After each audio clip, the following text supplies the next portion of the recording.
Two.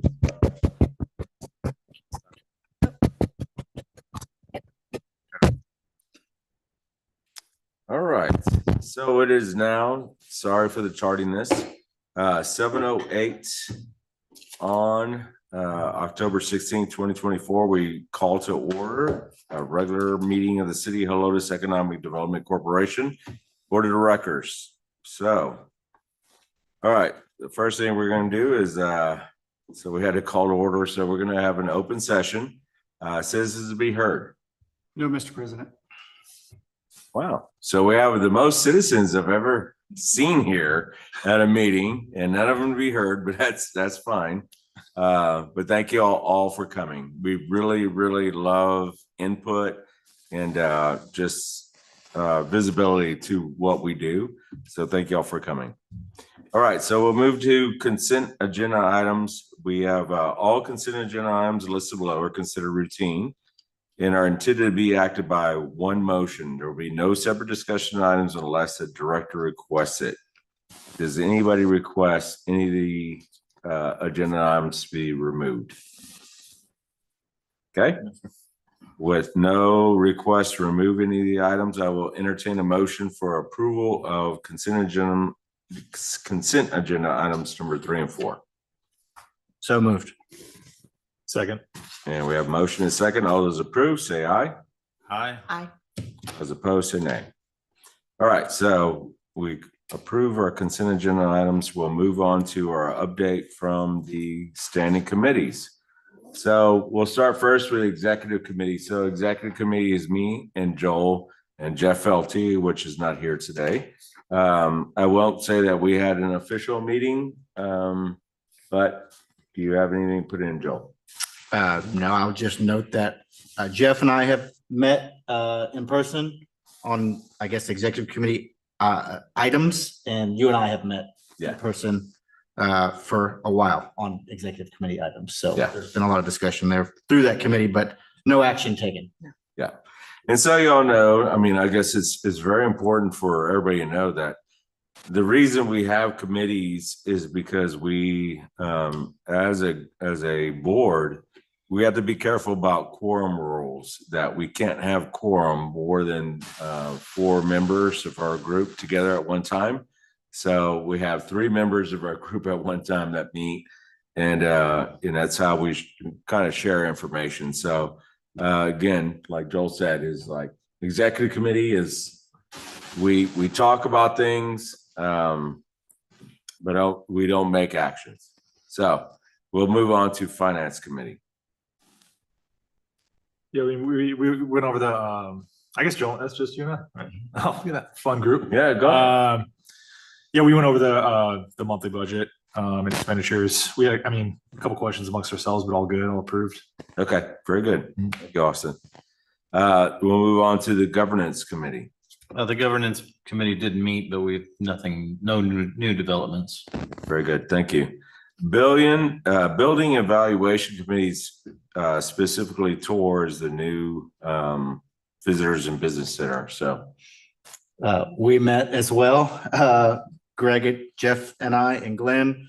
We did, I wouldn't say a final walkthrough, but we did a preliminary final walkthrough of our new business space over there. We just pointed out for the contractor the number of items that we wanted addressed. We discussed the items that still need to be finished and added. There's some AV equipment that's needed for the conference room that we discussed, some of the other rooms that we have in there, and then actually talked a little bit about the marketing and some of the potential tenants that we have coming in. very good. So for those in the audience that don't know, so we have a new business center, visitor center opening up. It's going to be great. So please go by and visit.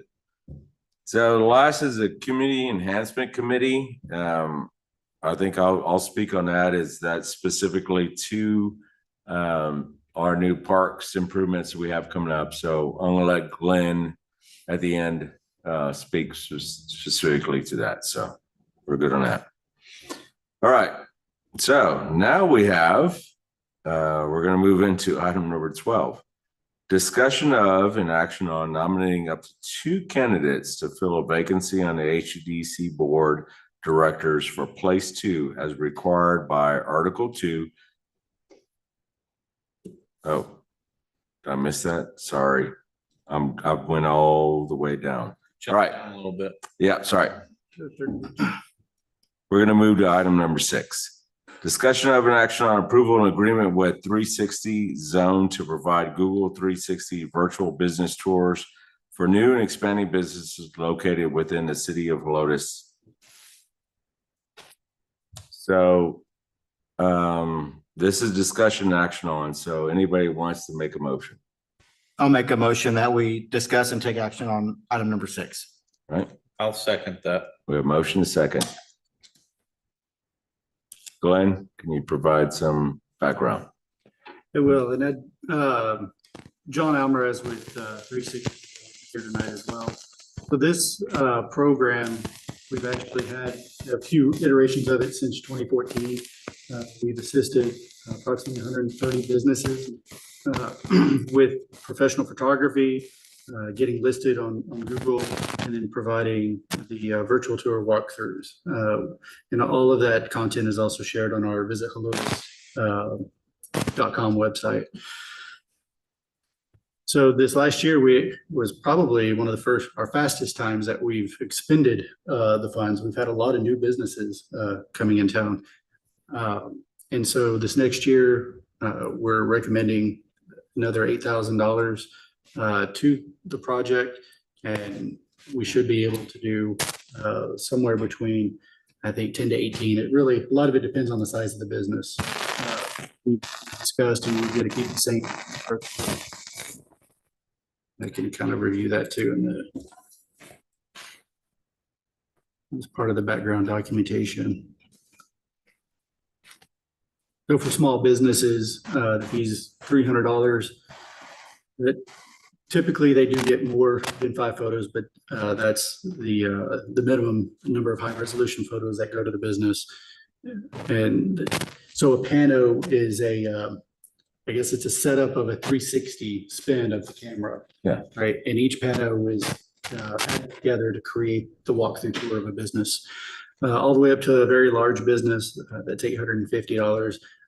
I think this last time, I didn't put the summary in here. I want to say we only had one business that qualified. Yeah. The View. Yeah, that's exactly. Okay, Which. that was going to be my question. Very extra large venue. Yeah. But yeah, and the photos of that one really were spectacular. They spent a lot of money on renovating and converting it from their judicial service to an event venue. And they've kind of gotten some unique furniture. Instead of a traditional white chair setup, they have black chairs and stuff. It looked pretty impressive on the photos we've taken. So this was a list. We had 16 businesses this last year that Okay, were eligible and got funded. And I think we already have a list of 4 businesses waiting for this next year.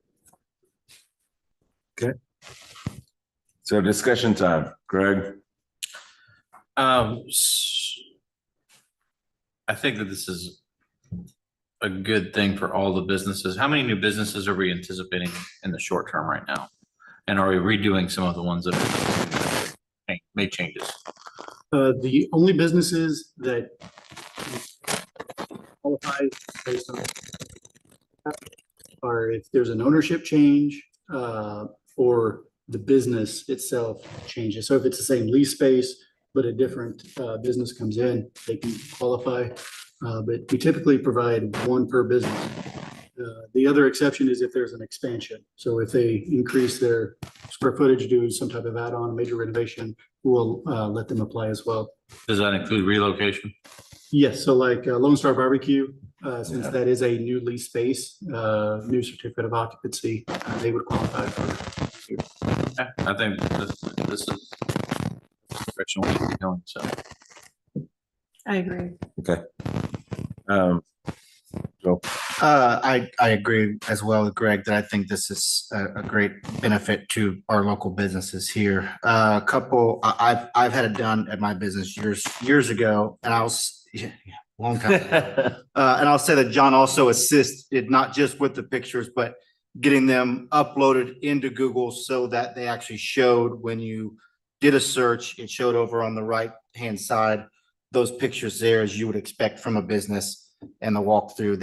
He actually helped to get those put over there on Google. So that's appreciated as well.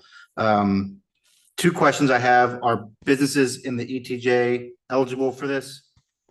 We have not done that before. Okay, so this is just For city the, limits. perfect, okay. And then can I confirm what line item from the budget these funds come from? It comes out of marketing currently. Out of marketing, okay. What's our marketing budget? It's 75, but let me.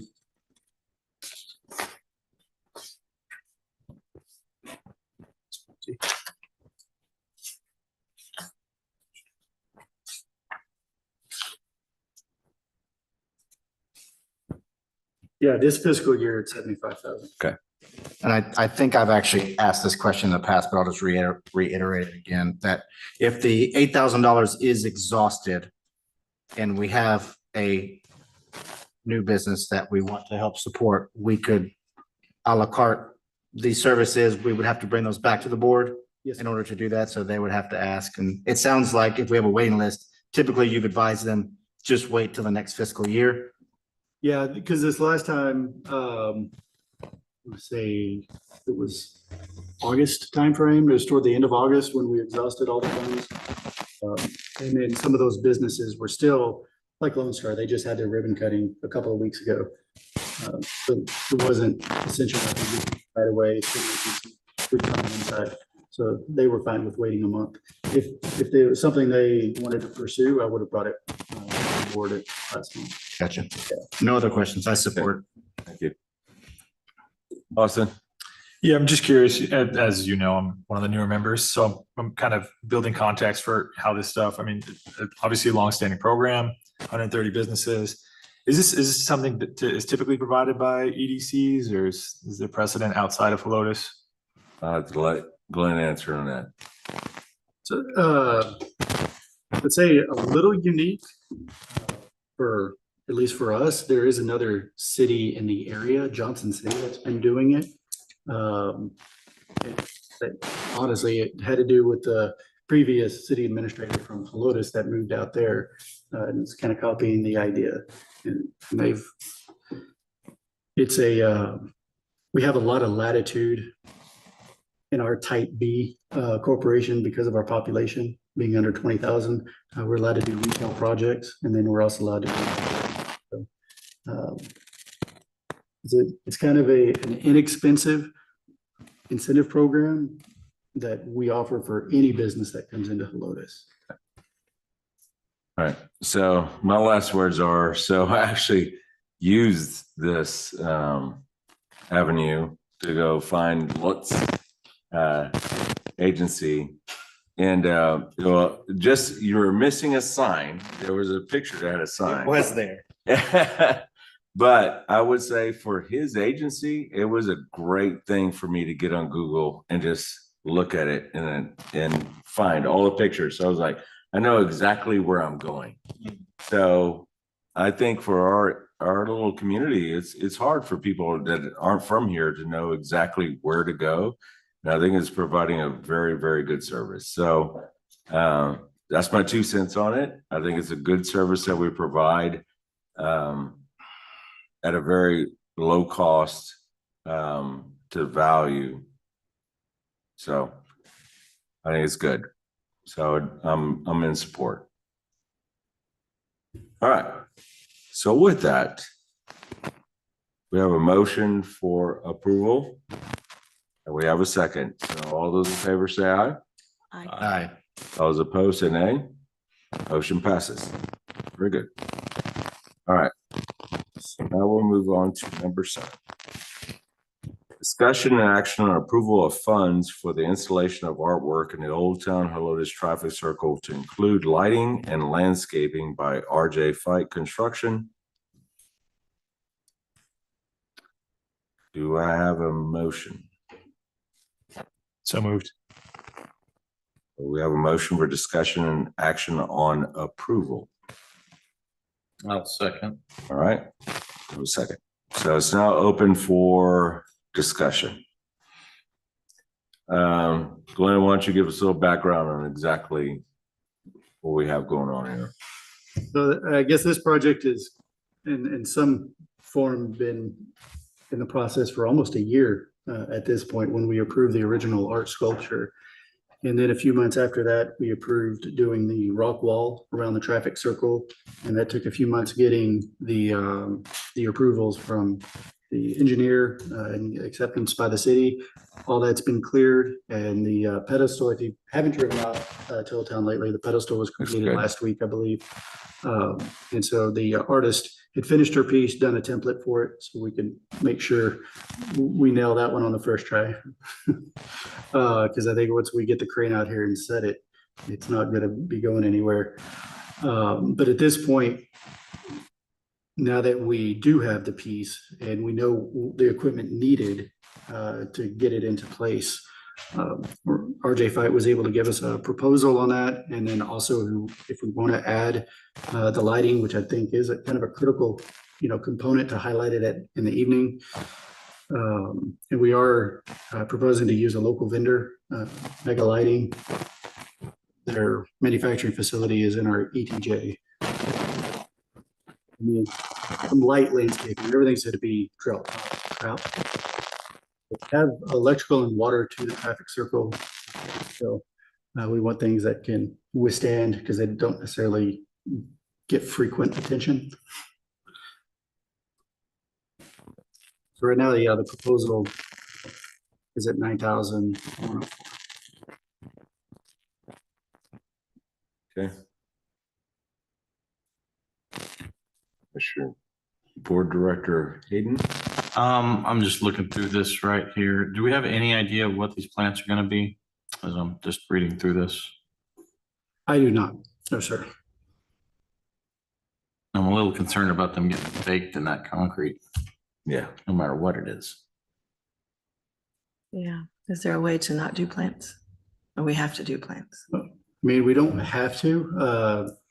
I think when I had talked with the landscaper previously, they were really talking about drought tolerant, some low grasses and stuff. So it was nothing that was going to require a lot of attention or water consumption. Yeah. On the water consumption side, is that like it's an irrigation meter that's there and who pays Yeah, it? the city pays for it. It's a quick connect tap. So Public Works, Okay. and I don't know how often they go through Old Town, to be honest, but they do go frequently to maintain the existing landscape beds. And they usually maintain the traffic circle as well. I know there's been times where they'll even go out and put annual plants just for a short time to add a little beautification. Yeah. So the city does, once we install, the city has typically maintained it. I just want to make sure from the city side that we're, figuring out a way to make sure to make it whole with them. We just can't take their water and their people. So I would Is this, Greg. what I'm getting at is this gonna be something that's gonna There's- keep coming up, Right. Yeah, so there's your escape option in here that we can do something that. Right. Can So we do not- it once and be done? This is part of the original Old Town project, so the city maintains all of Old Town. Well, I think we need to be cognizant of the water usage on it, and we've got water there though, so that's one of a good thing. It would be nice to have some color there. Absolutely. We I just need to be have concern. cognizant. Yeah, Yeah, and I can work with Corey and Justin too, on Yeah. if there's anything specific they'd like to see that it is lower maintenance. please. That's really my only concern with everything here. I mean, it looks, I'm excited to see it up. I think it's Excited. gonna be a great attraction. It's gonna be good for the city. That's just, it's not like that's gonna change my mind on anything. I just want to make sure we're talking about it and aware of that potential issue. Absolutely. Glenn, and when is the installation date? If this gets approved tonight, then I can work with the artist and the contractor to kind of work on the schedule to honestly figure that out. I would anticipate it likely to be the first part of November, but it's possible the end of October. So yeah, it's got to get loaded up on a flatbed and delivered out here. We also want to capture the video footage of the installation and everything for more even marketing purposes. Couple. Okay. Couple questions I had was, so this bid is new, correct? This is not previously submitted from the original work when he did on the rock wall, correct? Yeah, that Okay. bid was just the rock wall. Okay. And there was no other bids that were submitted, or did it go out Did not go after. because of the gotcha. And because RJ Fight is who did the rock wall previously. Right. Started the project in essence. Okay. On the landscape brush, I'm not necessarily so much worried about the water, although I guess I misread this. I guess I thought it was 2 40-gallon plants, but it's 42-gallon plants. Right. So it is a lot It's a of lot plants. of plants. It's a lot different. My bigger concern would be Yeah. them growing to a height that affects the view of the art itself or any of that stuff that's there. So that would be my concern with it. And- That has actually been discussed. Sunflower. Yeah, okay. And I think I know the grass you're talking about, it's in a lot of the new neighborhoods now. We put it out front. It does actually grow pretty tall, but it looks dead all the time, but it's always brown. I think that's what you may be talking about. Monkey grass. Is that what it is? So the other question I had was on the lighting system, here with it. Did Mega Lighting provide you with the type of lights that we would be having? It looks for the price, I would hope that they would be maybe color changing through the driver or something like that, to where we could, for the Christmas parade or other events that are down there, we could change those lights to maybe reflect the season or event that we're having down there. I don't know if you know That that. is kind of their specialty for that lighting company. Exterior grade floodlights, there's 5 that have been designed to go around the circle, also be aimed away from the eyes of oncoming traffic. Fully adjustable on the amount of lumens, on the color combinations. Driver that get utilized. Explore if any of the businesses.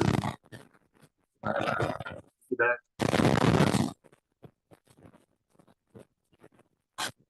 The scheduling, or you can do it all. Okay, yeah, I would think that would be expected for that price. So, and also to confirm that RJ would be installing that, or Mega Lighting would be installing that? No, RJ. Okay, but Mega's just the manufacturer. distributor or whatever of that? Okay, so they're not helping to make sure it's set up and get you running on it. They will make sure it is set up. That would be nice. Yeah. That would be nice. Okay. Final thing, can you just speak on the credit that we have here, $2,550?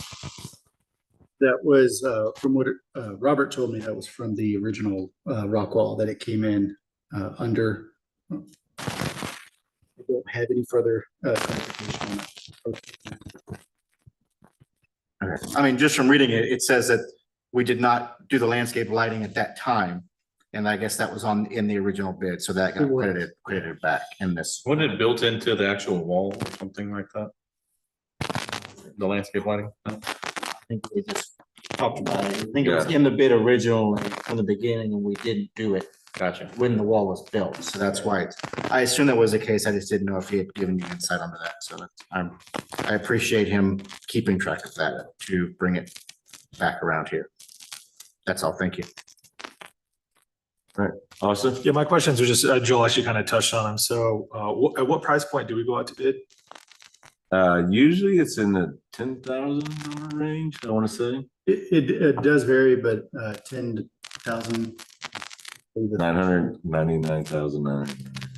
And so, and this, again, this project obviously predates my participation on the board. So whenever he gave out the initial or the original bid, it's typical, I'm sure, to stay with the same vendor, complete the job.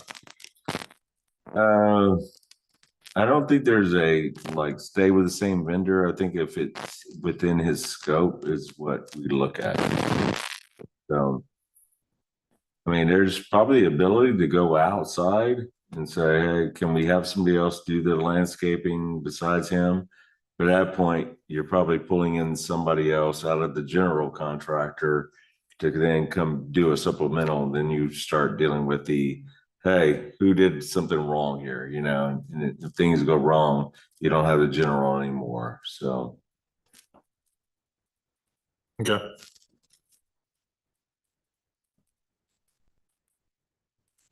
And no other comments. okay. All right.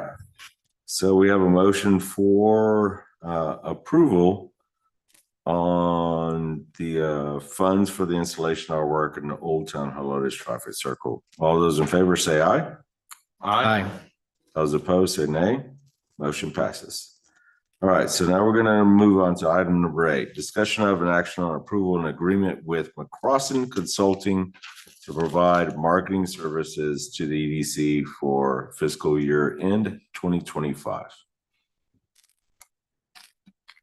All right, do we have a motion for discussion and action on approval? So moved. All right. Second. All right, we have a motion and second. Thank you. So let's hear the nuts and bolts. Yes, sir. All right, so we have Mr. McCrossin here. So I think it's important first though, Glenn, I mean, so we're all looking at the same thing. What is the magnitude of what we're looking at? Like, how much is the amount? Yeah, this particular project, we haven't done anything quite like this on a marketing side. Every year we do approve a rather large or allocate a rather large amount of funds for marketing, and we tend to kind of spread it around, do little projects here and there. Often we don't spend the entire budget. I know this year we've really been trying to improve everything that we're doing. Yeah. And really tie it into our strategic plan. And I know some of the weaknesses that have been identified, I believe, can be accomplished through a comprehensive marketing plan. Okay. And this is, I would say this isn't even a traditional marketing effort or plan. There's a lot of extra components. There's a lot of time, research that's going to be put into this that we are utilizing then to hit the targets. So that overall, there's a lot of different, and I want to be careful because I don't want to take away. You're fine. Don't worry. You're taking Matt's thunder right now. But so we've got the overall concept broken down into several silos or components. And a lot of the funds are being allocated to market to site selectors, to business growth, new tenants, all that kind of stuff. Wanted to offload some of the business to business surveys to newsletters, that all this content would be created for the EDC and can be utilized also across platform marketing.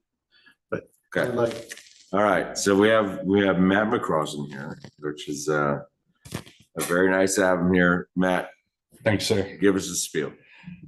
So I haven't been up where y'all are currently sitting. I took a different approach with this presentation here because you have the packet, you saw the executive summary proposal, and we could probably stay here until about 11 o'clock at night and go bullet point by bullet point. So the proposal aims to be succinct, because you all know I can talk. And instead of doing a redundant sales pitch, which is effectively in the executive summary proposal here, I took the 5 strategic work plan goals and I tried to summarize what we're going to address via marketing and advertising solutions from an agency perspective, which is excluding radio advertising. This is almost a fully complete integrated marketing campaign and project. So right off the bat, the highlights, for those of you who don't know me, I'm the owner of McCross Marketing Consulting, doing business as McCross and Consulting LLC, doing business as McCross Marketing Consulting. I've been doing this for over 14 years. Prior to that, I was in the Army as an all-source intelligence analyst. So effectively 24 years, I've been dealing with some kind of data collection, project management, reporting, and then implementation of whatever solutions. So as it relates to this project here, I am a certified internet marketer. I have local and international awards. We'll cover, I mean, it's not top level stuff. We don't need to go most of that. I live, shop, and work in Helotes, so I think I bring a unique value proposition with this presentation here. And just, check the block, I am a veteran-owned business. So next slide, please. So like I said, the intent here is to summarize your strategic work plan that you approved and council approved, and give you a better idea of what you saw in that packet and how we address it with the proposed spend that we give you. So strategic work plan, goal number 1.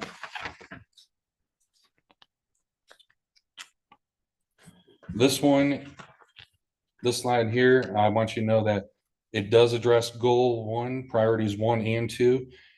The active and passive measures and tools that we're going to use, solicitation via in-person. This means I'm going to, with the help of you all, we're going to create a packet that we're going to try and get. I think I quoted you all about 75% by the end of this contract and fiscal year end September 2025, actual in front of the owners of these stores or the store manager, if it's a franchise, and give them physical piece of paper saying, this is the EDC, this is what we're looking for. I'm the third party. I'm going to collect the information and sanitize it. Please tell us your thoughts. It's going to be sanitized. No government official is going to see that, Joel said Matt is a horrible guy and he should never be involved in the city of Helotes again, right?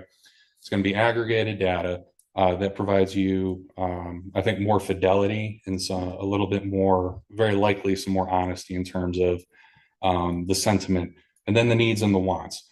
That's an assumption as a marketer. We'll see by the end of next September, but it's not going to just be a campaign where we throw a website up and do some email campaigns and hope people engage with that with those tools. No, we want to get in front of them, actually make sure they get business cards, make sure they have a little summary of these are the incentives, because ideally everything in here is going to kind of cover different components, slightly overlap just a little bit, because that's part of marketing. You want in psychology, you want it to be a little redundant, so that way they see it over and over, and by the time fiscal year ends next year, they realize we have an EDC if they haven't utilized any of the services there.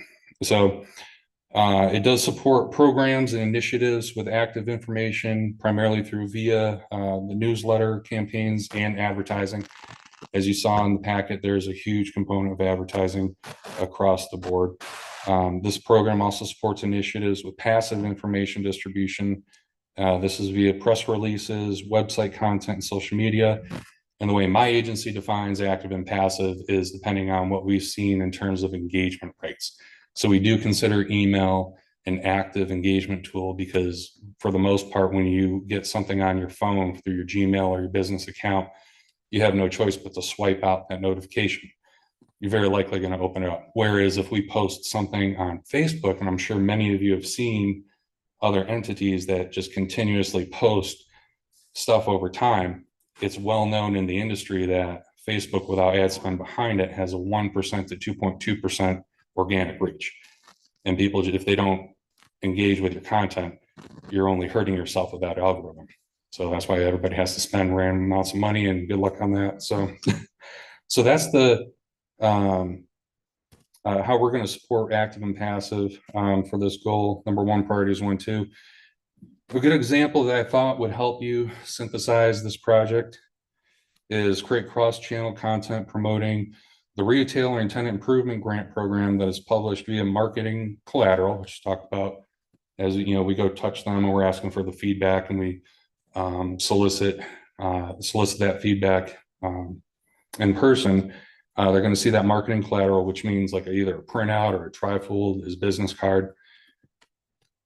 excuse me. So we get the business climate engagement, the press releases, distribution, the video ads that we have planned, social media advertising that we have planned, the newsletter list, and the website. So as you can see, everything you saw in that packet, all those bullet points, all those paragraphs, each one of these goals, we want to have some component touch each goal.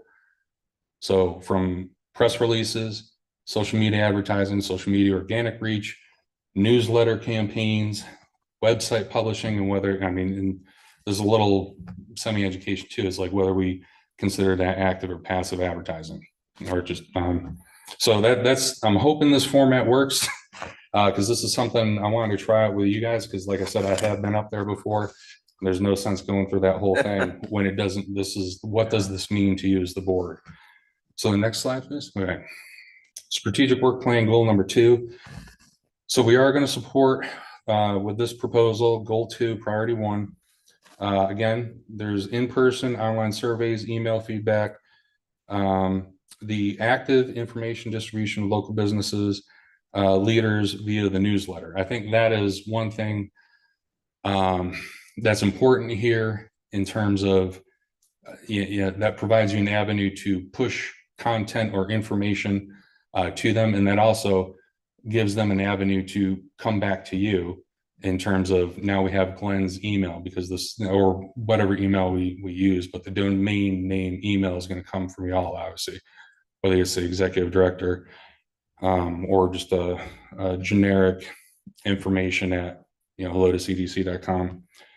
This does support passive information distribution, again, via social media and EDC website publishing. So again, we want to address goal number 2 and what you guys have as your priorities with several different tools that we have in our tool belt here. And yes, they do overlap, but again, it's that redundancy that, keeping y'all at the top of the mind. A good example that I thought was applicable to this: local business owners and store managers are added to the email list in an in-person or digital engagement. I got to be realistic about who's actually going to engage with us. The target audience is regularly informed of the incentives, programs, and results. One thing I thought of, the quarterly meetings with the City of Helotes Development Services.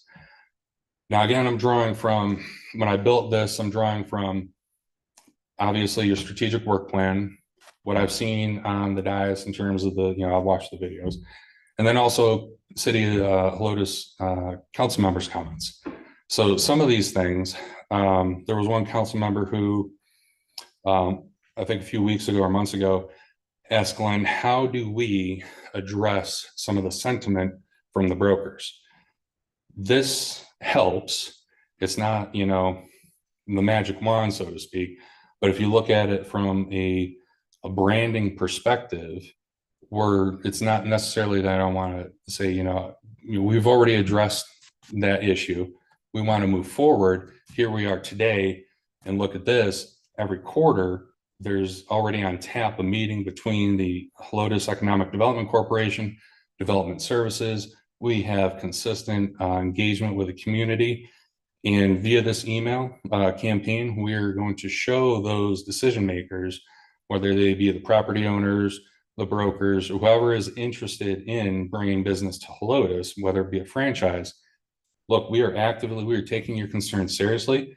We're actively trying to find a solution that benefits the citizens via what we've already heard on council, the concerns with their EDCs passed with businesses, and just in general the business climate. So I thought that was something good to pull out as an example of, it's not just let's put a whole bunch of content out there and hope it works. We're also going to show some actionable, real progress towards solutions, or at least conversations are happening to address any of those brokers that still have concerns. Next slide. Oh. Sorry. All right, so work plan goal 3. We do address goal 3 prior to 1. Supports active information distribution primarily through the newsletter and paid advertising.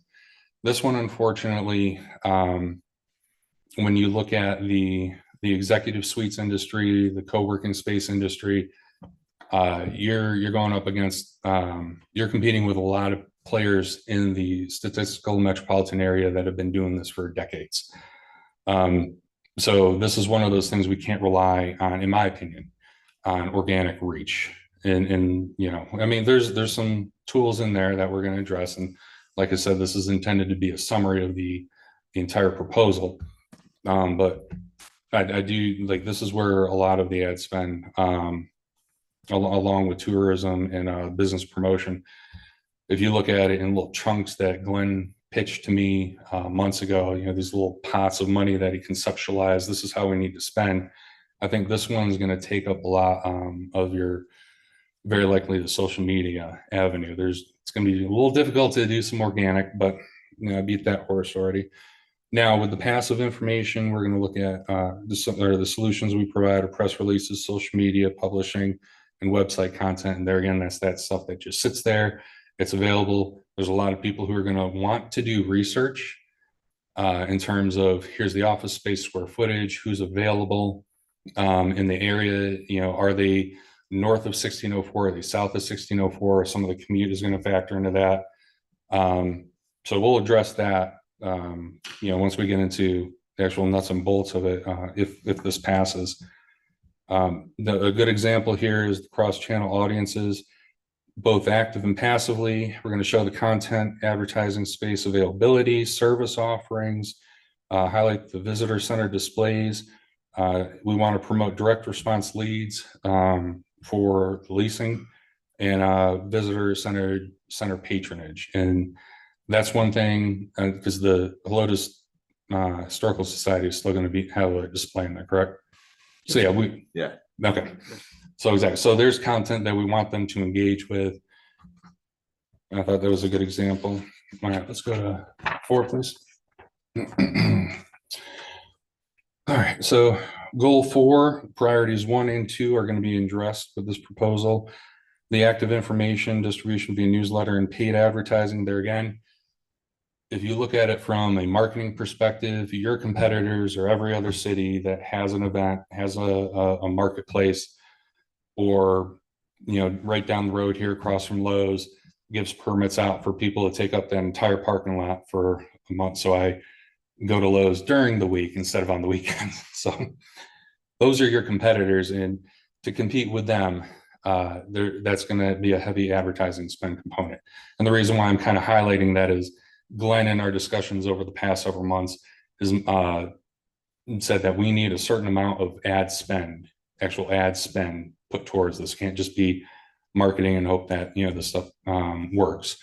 That we're going to put money behind Facebook, and I've identified several of the social media platforms that we think work. And then there's a TV advertising component in there. There's a streaming component in there. But again, I just wanted to highlight that the ad spend is going to go behind this to alleviate any concerns, if that still was one. Passive information distribution. This one, we're going to look at it in terms of press release is going to be passive, because that's primarily just going to show people if we don't have content for a press release in terms of here's an initiative that we're going to, or that the EDC has. That's primarily what the press releases are for, because we want to get those in front of people and decision makers in different markets outside the statistical metropolitan area, places like Houston, you know, out there on the East Coast, out on the West Coast, get them to see that, you know, here's everything that you haven't seen before besides an email from Glenn. Now you got some different kind of content. So we're going to consider that passive, because that's really just for Google, in my opinion, when we do on these events here for, yeah, I'll leave it at that. So social media publishing and website content will be under the passive information distribution there. An example I thought was important: cross channel audiences are actively and passively shown content advertising Carnival and Independence Day events, promoting attendance, sponsorship. So it's not just bringing people in here to come attend, we want to promote that, hey, there are sponsorships available. So that brings in the revenue for the city. And Helotes itself as an event destination for the day trippers, I think we're going to hit that really hard overall on the entirety of the project. And then a venue for event organizers. The thought process here is that they very likely before heard of Helotes, they very likely heard of all the major events. They've seen social media posts. They probably already scraped social media, looking at what other people do and trying to get a feel for how many people actually attend these events.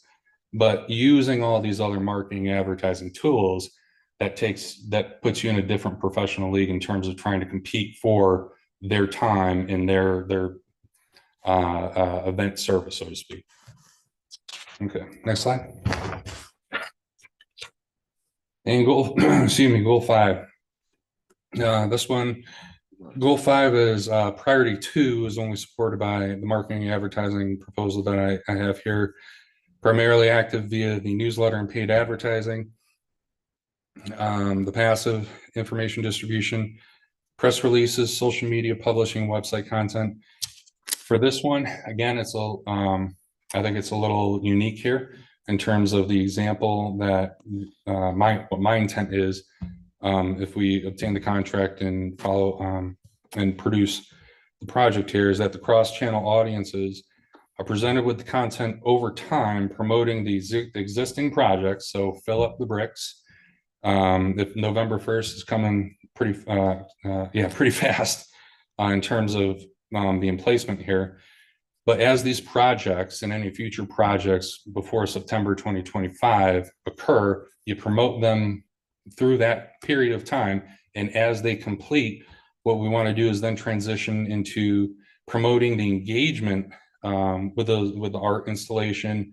If there's murals that are going to happen before that time, and we want to get people to do what's called user-generated content, and that's where you get your actual social virality. So we say, hey, look at what we've done. Buy a brick, it's installed, come down for the events. We're sharing it. I don't think you're going to get that much reach without advertising in terms of this is the cool things we have done, and it's very special to our community. The next part of that is to actually get regular people down here with very likely an incentive, taking pictures in front of the art installation, any of the murals, or looking for their block or their paver stone.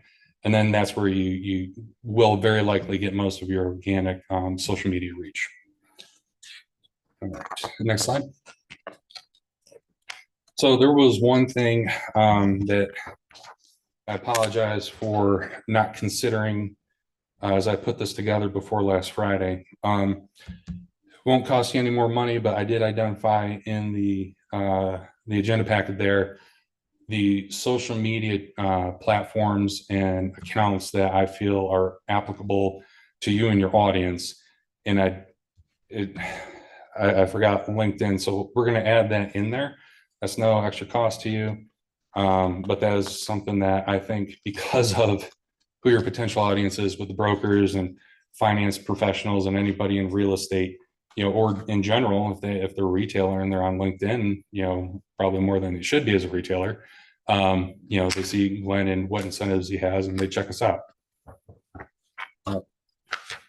And that brings us to the question slide. So hopefully this format was helpful. I took a risk on it. I didn't want to go through that 12-page memo I sent y'all in the packet. I thought this was more useful as a decision maker, and just kind of, because Matt, thank you for that. That was a lot of work that you put into that. So thank you. You're welcome. Thank you for the opportunity to present. So we're just going to do like we always do. We're going to go through the questions. All right. So first question is, I don't remember off the top of my head, what is our advertising budget currently? So we have two different pots of money. We have one general marketing line item at 75,000, and then we also have the commitment to the city for an additional 20,000 for city event marketing. So this would come out of the 75. Majority of it would. There'd be a little that would come out of the special event marketing. Sorry, not to jump in, Greg, but what normally did we have come out of there? I mean, where was that money going before? On the special event, Yeah, so originally we had we gave the money directly to the city to do marketing efforts. And in Okay. the last couple of years, the money hadn't been spent. So we actually just got the contract amended and approved by council at their last, well, 2 meetings ago, I guess. So Okay. we continue to support the city in hosting, and we're now a sponsor of all the city events. But we've committed to spending $20,000 in marketing those events Okay. separately. Okay. So I'm gonna just kind of make this a little more personal for what I'm viewing in my day-to-day and what I'm seeing here in the city. Pretty much every weekend, I'll just kind of run through and say, hey, what's going on near me? We're in San Antonio, just as a general search to see, and typically I'm not seeing any Helotes stuff. There's occasionally there'll be some floor stuff, things like that, but I'm not seeing, for instance, the barbecue cook-off that was just last weekend. I knew about that only because I saw the flag, and it gave me enough interest to go down there and see what is going on. I attended the Bull Riding Blowout the weekend previous on Friday. There was maybe 10% of people in there. We were better off just doing a radio blast and giving away 500 tickets or 1,000 tickets because there was nobody there. You know, we're not bringing people into the city to these events that we should be capitalizing on. And I think that this is going to address that kind of issue. Am I accurate by saying that? All right, so as a marketer with my reputation in town, I don't promise anything. What this will show you is if you have a market for it. And with ad spend behind it, especially on social media, if they're interested, 2 things are going to happen. They're going to click on it and waste our money, or 2, they're going to click on it and show up. Okay. So yes and no. Well, one of my concerns is we just had some negative press about, you know, around June, I want to say, yeah, with an event that went down there that Yeah. Mhm. it was not marketed whatsoever. There were thousands Yeah. of tickets sold that went to nothing. You know, that's a big concern of mine. And you know, I see where we can benefit from doing this. And I just want to make sure that, it's very general and a lot of information. So I'm trying to bring it back to what I'm seeing personally here in the Right. city. So Make sure it's going to address the concerns I have. an example to address your concerns is that the Economic Development Corporation, under this current project, you would be my client. And therefore, visit Helotes.com would be your avenue to promote those events, to try and, in my opinion, find a singular event here or there, very likely maybe just outside of what's sponsored by the city in terms of the major events, Carnival, Independence Day celebration. Now, with the caveat that I'm going to say what we do for, you know, Christmas at the fire station, breakfast with Santa down to that. You probably can't promise this because it ain't in the contract.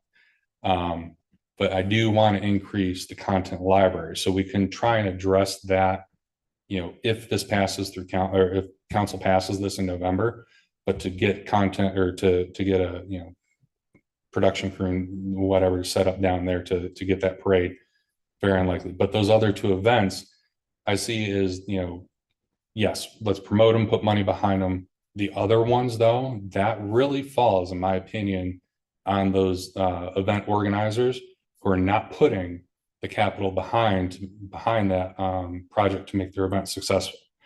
And if you start going down that road, it might be a slippery slope, maybe not this year, because you know, with anything in product cycle, you're going to get that peak. And we might enjoy that peak for who knows how many years of we've been promoting events, et cetera. You're at some point going to get past that product life cycle and start getting diminishing returns. And it might be too late with the scope of all the events. The individual private events that have been promoted might be too overwhelming. Whereas for this proposal, I'm addressing the major city sponsored events. And so yes and no again to hopefully allay your concerns. But I do think that if that's the route you and the board want to go, visit Helotes.com, is your best tool to do that, and not necessarily cherry pick an event that you don't know, unless you know the event organizer, the marketing team, if they have one, you don't know how successful that's going to be. And then, if it's 105 degrees again next summer, you risk that as well. I hope I answered your question. Yeah, I think so. The thing is, it's not just the event itself that we're looking at. Hmm. If we bring in 10,000 people, they're going to spend some money around town. Right. That's the whole intent that we have here. Right. Is draw them in to help stimulate our Helotes economy. Whether it's market days, which I think is a fantastic thing. But anything that's happening around town should be front and center. What's going on this weekend? I should be able to see what's going on around me, no matter what. So just to add on to that, and if it's, and I get it, I see some similar things too, but are we strictly talking about when you pull up a device, or, what Right. you're looking at social media? Yep. What am I gonna do this weekend? Yeah. There again, if there's paid advertising behind that content, you're going to exceed that 1 to 2.2% organic reach, so to speak. And then the more you engage with that content, whether it be, Cornball, or, event, let's say across the street, somebody's doing something random in the parking lot.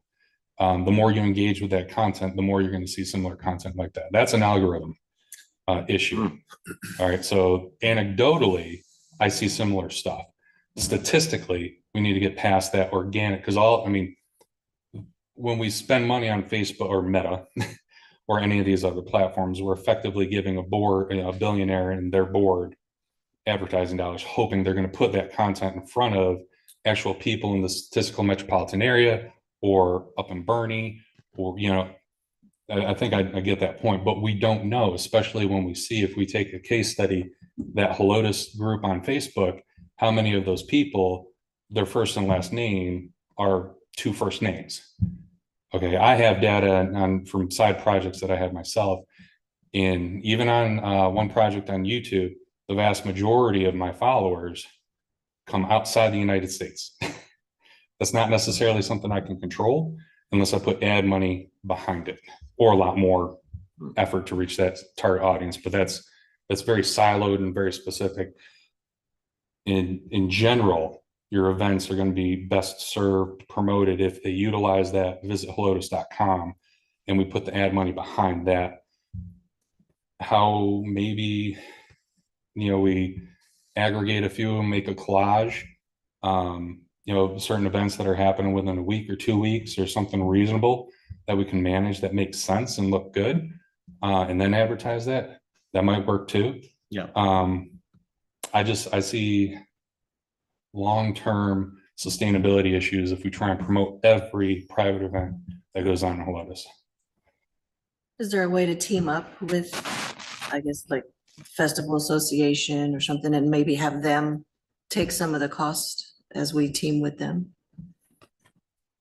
It's something we could explore. The challenge with the property is, I would say 80% of those events are private events. They're not done by the Festival Association. They rent their property out to event Right. organizers. Right. And just like the one you brought up that was in the news, in a sense made Helotes look a little bad because of the way it was spun. But it was a private event organizer that did not do a great job marketing to let people know that it was going on, right? And charged a pretty hefty penny for all the vendors not to have any attendance. Right. I do know, speaking with David, when an event happens, it's their first year and they have a result like that, they are never allowed to come back. Yeah, but like with Bull Blowout, that should have That's been happening for years. It's been happening Years and years and years. for years.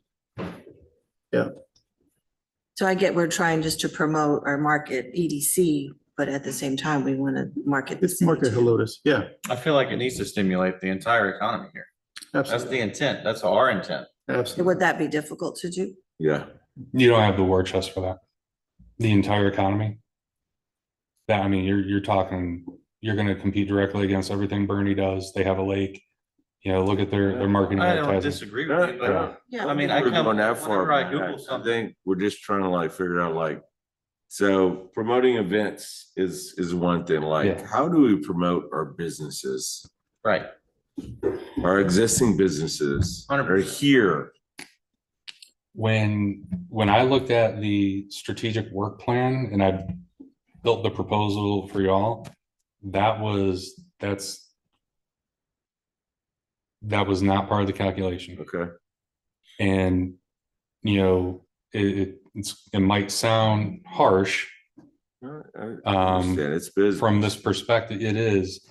But if you are not you in general, but in general, if an organization with more resources starts subsidizing the promotional efforts of a local business, we will almost, as long as that activity continues, in my opinion, we will never know if they truly have a market for their retail offerings or their services. And so, yeah, it's not part of my proposal because, Okay. you know, like I said, I've been up there before. I've seen it in the past. You know, if we contract, we can go through the data, we can look at opportunities, but you know, from my recollection, I did not observe any meaningful outside of the pandemic, of course. I appreciate the honesty on it. It's just, for me, it's difficult because promoting the events, right? So we have the events that happen. We know that they happen here. And unfortunately, we know what happens when the events happen is that people come in. It's almost like the Frost Bank Center. They come in and they fly out. You know, they don't spend the money here. They're not staying here. And so, I mean, I really want to figure out a way to make people stay here, spend their money here, enjoy Helotes, you know? And I don't want people just to come in to go to the Bull Riders, you know, deal and be like, cool, that was fun. All right, I'm gonna hit Bandera Road and hit 604 and I'm out of here, you know? So I'm just, that's my, it's not a bad proposal, Matt. I'm not No, I saying get it's it. bad, but I'm trying to figure out how to get people to resonate inside Helotes is what I want. Right off the bat, a creative solution that may or may not fit in this with some adjustment. And that, you know, obviously I would have to discuss this after the meeting, once I sit down and do numbers. Yeah. But a creative solution, it is going to require some sort of subsidy. So if you think about, let's take a hypothetical business in Old Town that may or may not sell adult beverages. How are you going to get that family that trucked over 1604 and may or may not have run into TxDOT when it's time to go home? How are you going to get them to then go down to Old Town Helotes?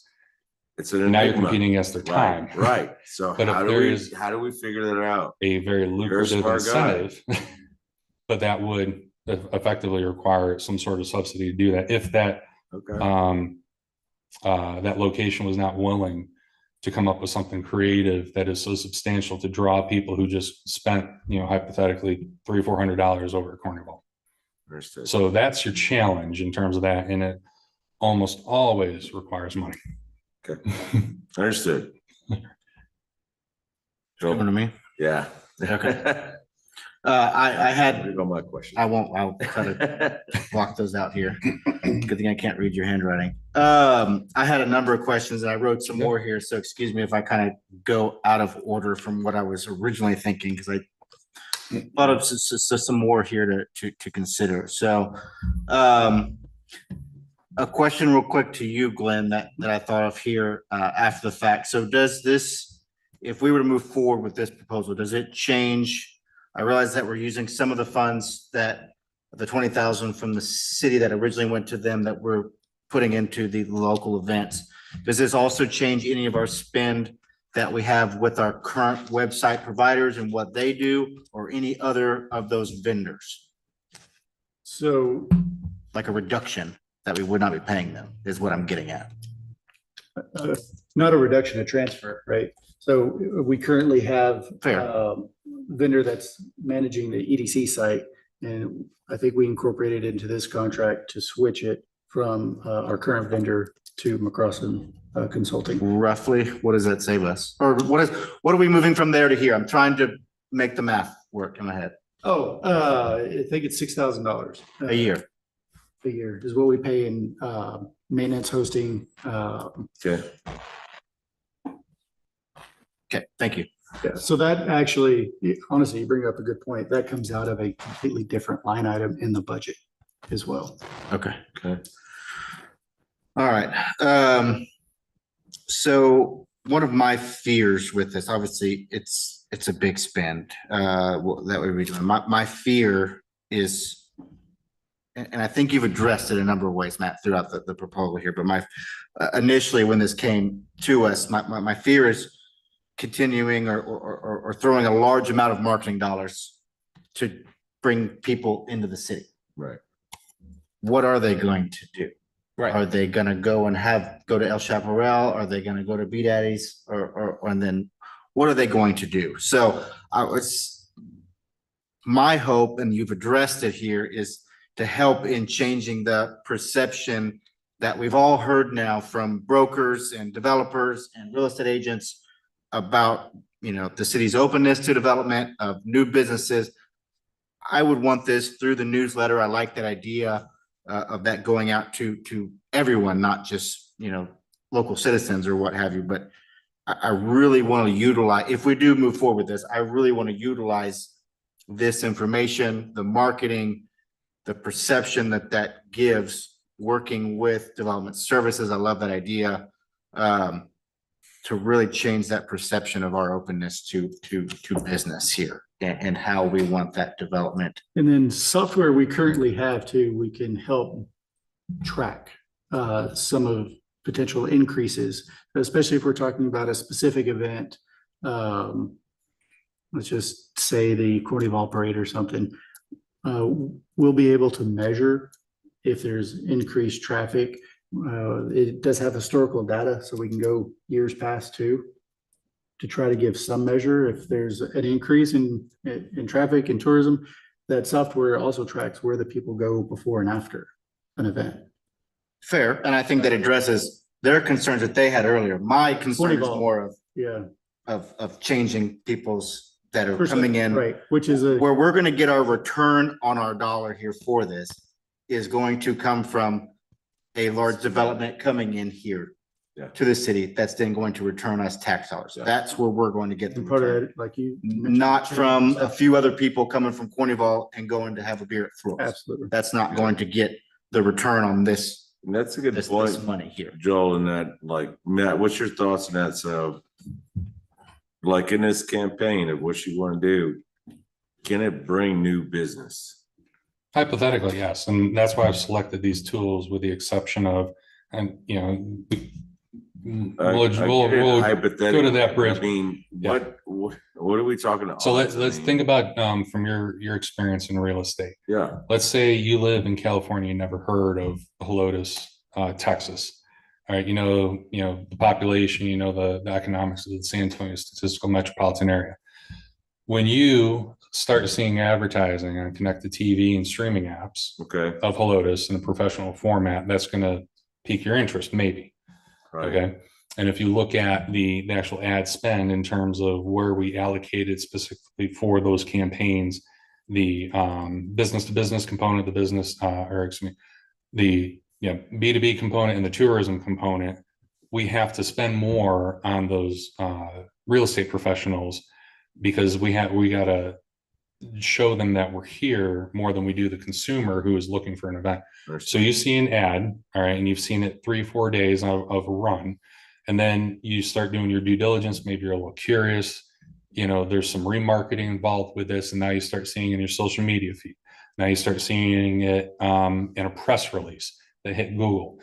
And then you start doing more due diligence. You Google it. SEO is going to be addressed in this significantly. And you start seeing the website and the content that's on the website, and it further draws you in. Now you've invested X amount of hours into this little town.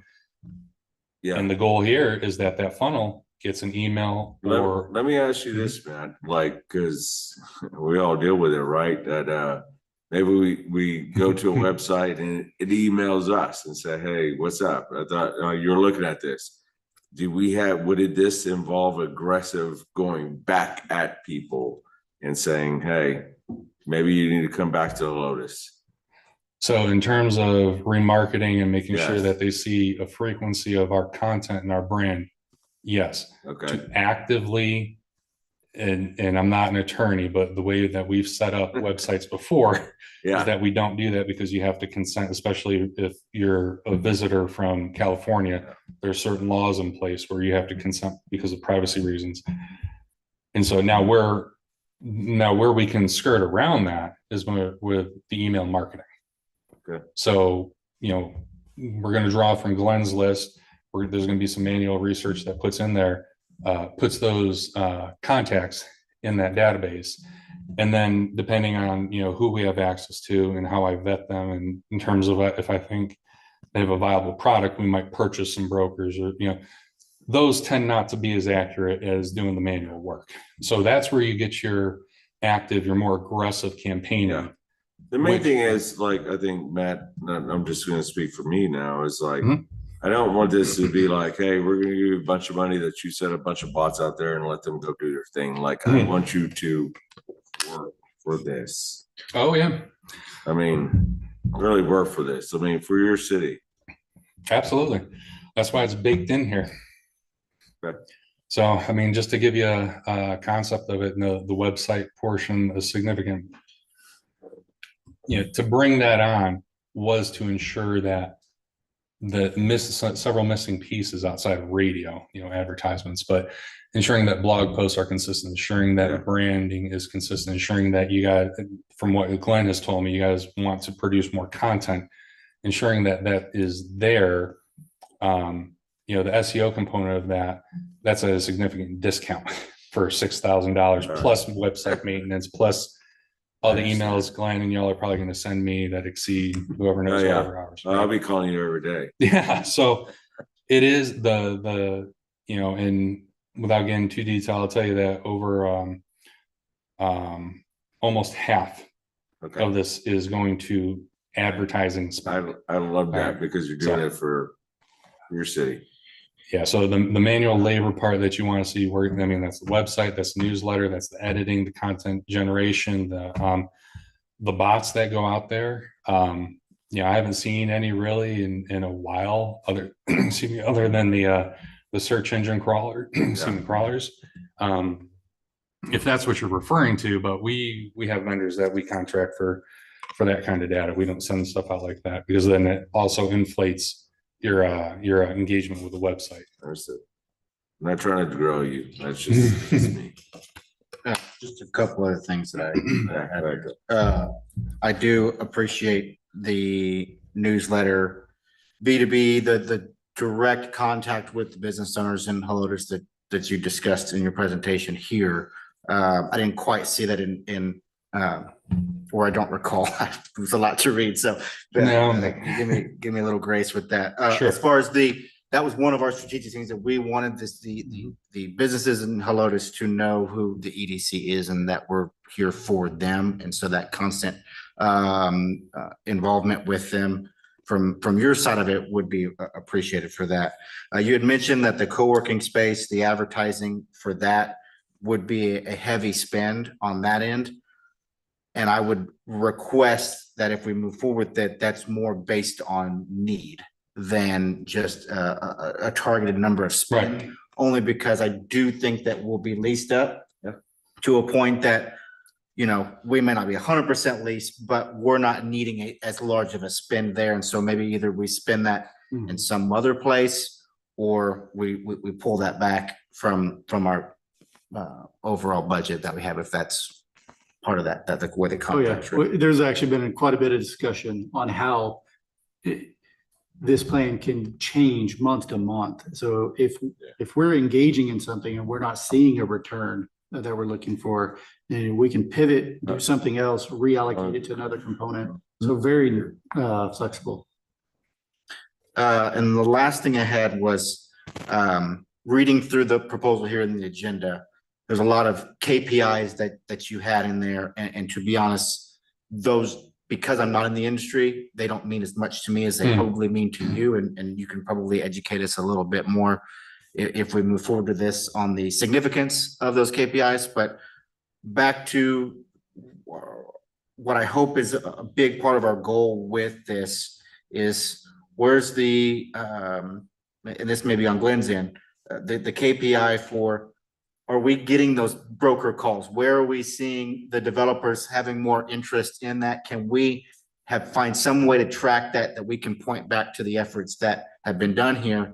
And is there a way to more of Greg's point, can we put some type of tax revenue KPI behind it to where we can look from It's like a return on investment. yeah, I mean, because again, I don't necessarily think we're gonna see the tax revenue from a huge tax revenue growth from current businesses here from the effort. Will we see some? Yes, we hope that, but it will in no way pay. What I'm showing is 45,000 net that we're paying for the services here. If we subtract out 10,000 for the city service and 6,000 for the website hosting, that we're gonna have to bring in some business to the city that is tax producing, that would offset what we've done here. So we do have access to data that can try to help support that. Obviously, businesses do their own marketing and Well, we would hope so. That's kind of your point. They need to do their own thing and we can help support them on the back end through Shop Helotes. But if they're not doing anything, we can't do it for Maybe them. this is a existing business campaign, right? Not a new business. I mean, you tell me, Matt, are we gonna get new business out of this? Well, the conception or the conceptual idea here was that we have a handful of undeveloped properties. So we're going to try and target those professionals who are interested outside of the current markets that Glenn has already reached out to. Okay. And then we do have not organic, that's probably a bad term. We do have natural turnover of businesses in town.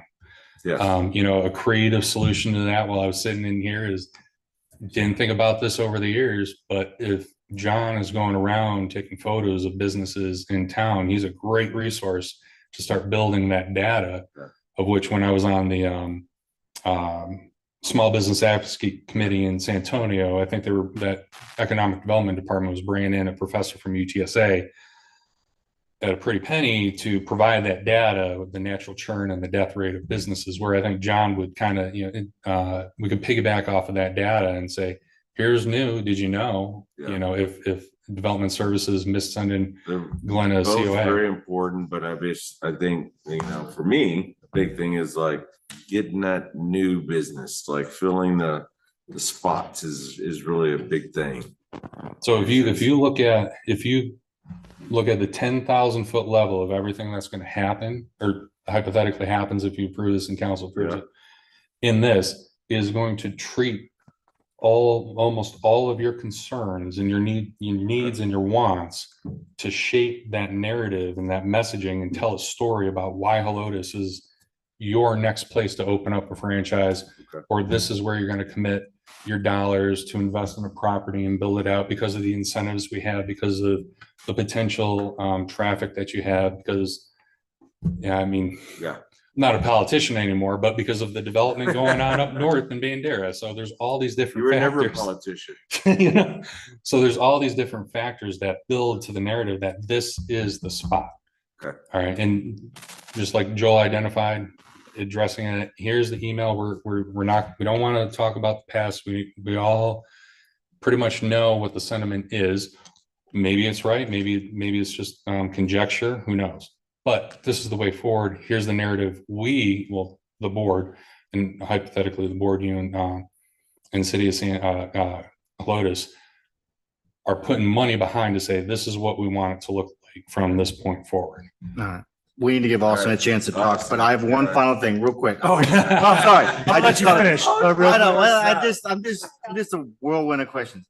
I wish Henry was here. I would ask him this question, but I'll ask you, Glenn, is what would be the what would be the temperature of council to something like this? Have you talked to any council members about this item? Has it been I have not. floated by any of them? Okay, I would want to get his opinion of I did, their temperature to I've that. spoken with Henry about it.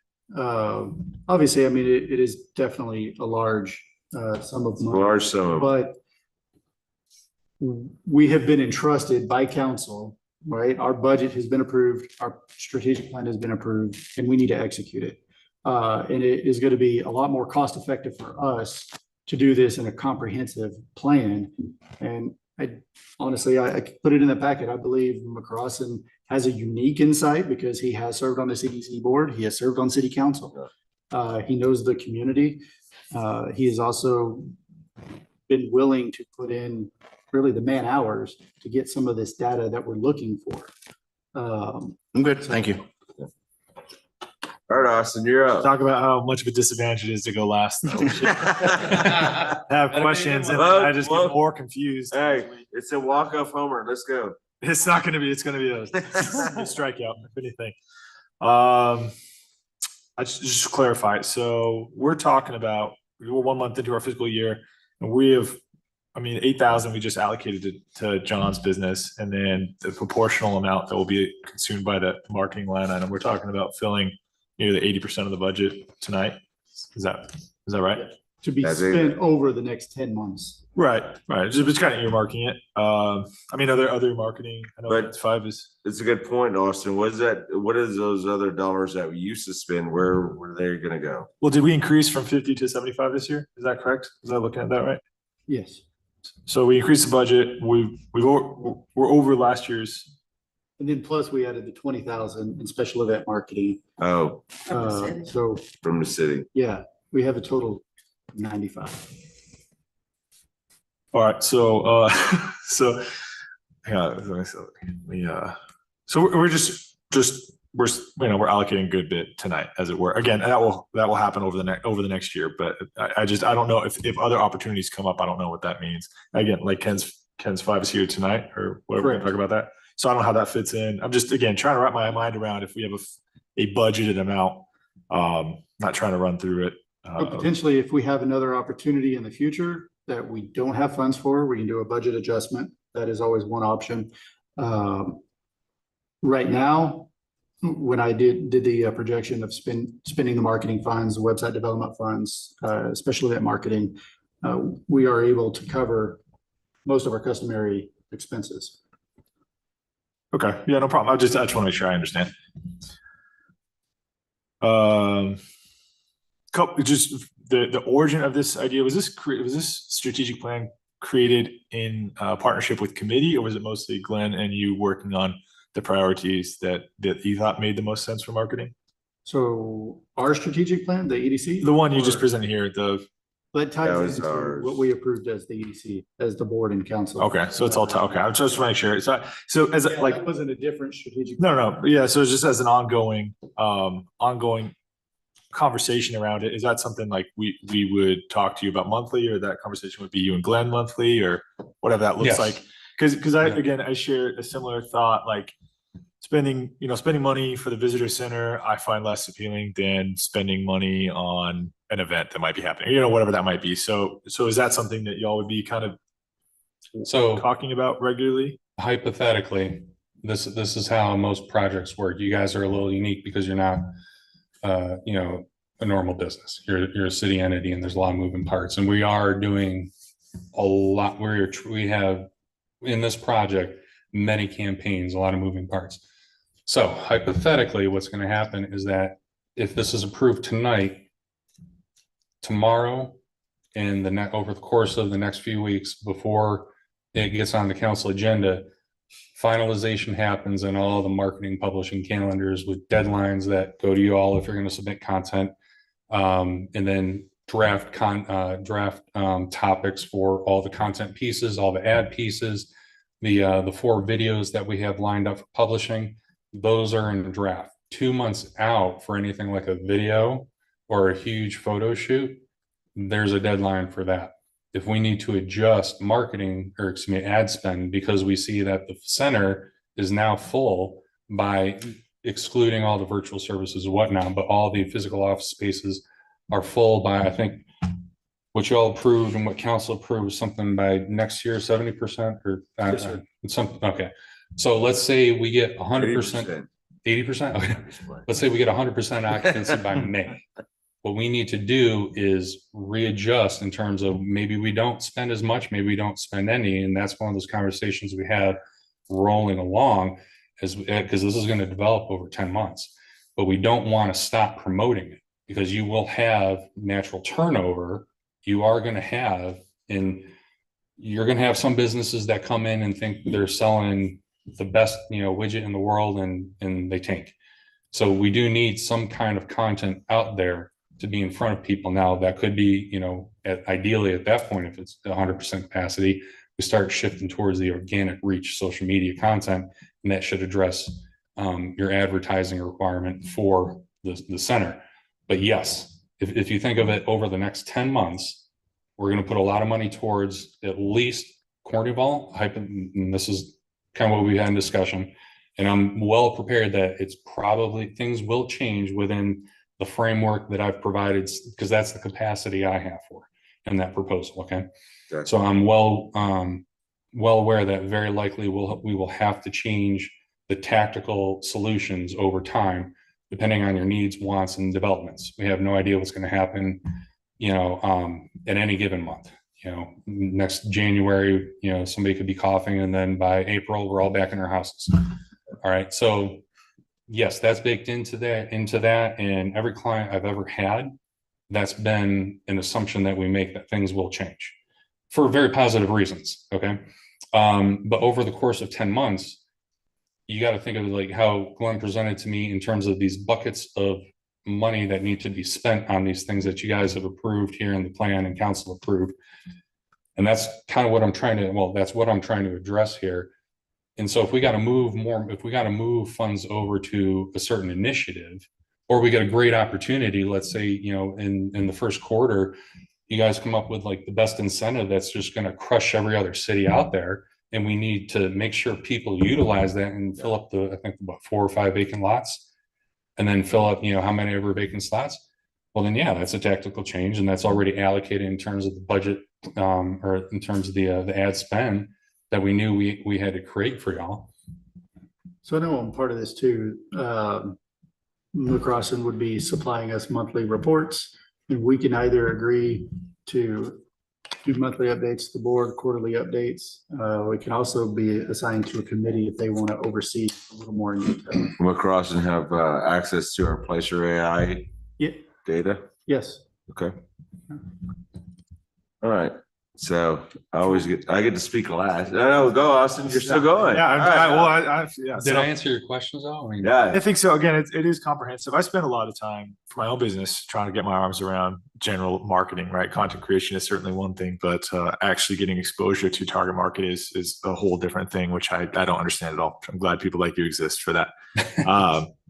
Just walk me through. So you would assume control of like Visit Helotes Facebook page, LinkedIn page. The EDCs, that was not discussed. And so the content that we create for you, the client, for Helotes Economic Development Corporation, I mean, that's content that can be reused, but we were not on tap for the actual management of Visit Helotes. My understanding was that there's an individual on city staff that handles that management and the publishing and whatnot.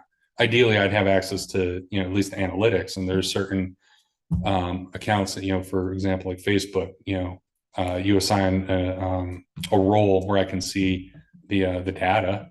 That would be ideal. But in terms of actually posting the content there, that wasn't in the game plan, because we're creating content that can be used across the platforms we're going to set up. The website that is being populated by the staff person, by John. Well, I think the way this is working is that the city is uploading the content to Visit Helotes, and then we are supporting that part with the ad dollars, and very likely that collage of certain events that are going on. But to actually manage the visithelotes.com, that was not part of my understanding of what we were trying to engage in. Right, no worries. Let me just kind of conceptually understand Okay. exactly what the roles of the parties are here. So no problem. Put that aside for a second. I'm just looking at under pricing here is again, it says 20 social media posts to Facebook and Instagram, including influencer content a month. So if Facebook, am I looking at that right? Right? You see that? I'm not on that Okay. page, but a lot of. Is that my proposal? I think so. Oh, there are two proposals in the package. Yeah, because with my agency, we know on the horizon, after what I'm sure It's like the many last of you page have of that. realized with influencer, well, I mean, they're talent. They call themselves influencers, but we as an agency would call them talent, and they would be contracted to do X, Y, and Z, not just show up and feed me and hope, their followers are in the area and come visit That's not related. Helotes. So that's not something I'm sorry. To the item, but not McCrossin. So, okay, There's two proposals. so we'll go back. I solicited 3 different contractors to provide proposals. One of them was eliminated because it's a current vendor we utilize now that is not necessarily following through on the timelines and products that we were looking for. So we have 2 proposals in the packet. The one for McCrossin and one from SA Flavor. So that's the one you were looking at, the second one. Good page break. Okay. All right. So let me just back up here for a Sure, second. sure. And just let me ramble this through to see if Okay. I can get my arms around exactly what we're talking about, because I am less and less confident I understand what we're talking about. So we're not talking about actually managing any social media pages. So you would create content, either the city in portions or Glenn or whoever oversees our actual social pages would be responsible for the uploading, the scheduling, the implementation of that content on those pages. No. So I'm already So off. in That was this, point 1. in my proposal, I'm proposing that we create Helotes Economic Development Corporation branded social media accounts to include that addition of LinkedIn, primarily for the purpose of almost everything you see in this proposal can be used again on those social media cross-channel promotion. So yeah, but visit helotes.com, the social media and all that. My understanding is that somebody in PR is handling all that from the city's end, whereas this is, you're my client, this is the properties we're going to set up because you don't have those. And then we're going to publish to them. And I already told Glenn, because of capacity, I'm not replying and I'm not going to assign one of my team members to reply to, hey, I'm interested. They tag you and, that's not the scope. This is marketing and advertising, not social media management, which is effectively nowadays you hire a full-time person who knows that. Half their time goes to managing those platforms. And the other half is armed out. So you're creating content. At least drive that part, right? Yes. Okay. Content, One for put an one. ad behind it in a strategic manner based on data. All right. So who's running our social media pages then? So currently Visit Helotes, both on Facebook and Instagram, is being managed by Vanessa, who is public relations specialist for City of Helotes. So if we, That's part of our managed services agreement. so if we create a LinkedIn, who runs that? It would be them. Okay. So we would create the content. Everything that we're signed up for in this proposal is going to be published to that. Through the city. No, through my agency. Okay. And then we're gonna, over the course of discussions, and what Glenn and y'all tell me the focus and priority are, we'll put ad dollars where appropriate after consultations, and this is probably the best for this type of content, the best platform to put ad spend behind. Okay. He's just not going to manage the Visit Helotes component. No problem. So, and you mentioned funnel marketing. So the goal here is to create content that drives back to the actual website itself. Well, website, email, yes, And primarily. then once they're on the website, get them like enrolled in whatever news. I mean, email list. ideally, we want them to call it, if they're a broker, some professional in the real estate industry, we want them to call him. That's what I think. That's where Yeah. I think that's where I'm getting obviously getting confused in that it's so wide reaching. Like, are we trying to market, family of 4 coming in for Carnival to go hit a pizza place after, or are we trying to market brokers? And I think the answer is both, right? But I think that can just be complicated from it. Well, at least from my understanding, who is doing what part of it. So if you guys are comprehensively doing it, no problem. I believe you. It's hard for me to wrap my mind around the roles and responsibilities that would fall on either staff or the board. And then to be able to ongoingly judge if that is an effective use of spend. So again, I'm just really all I'm trying to get is understanding that the roles that are there. So I don't know that I have. Hang on a second. Let me consult my questions I wrote down.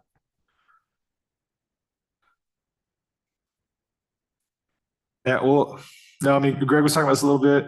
I think so. The actual events you said major city events.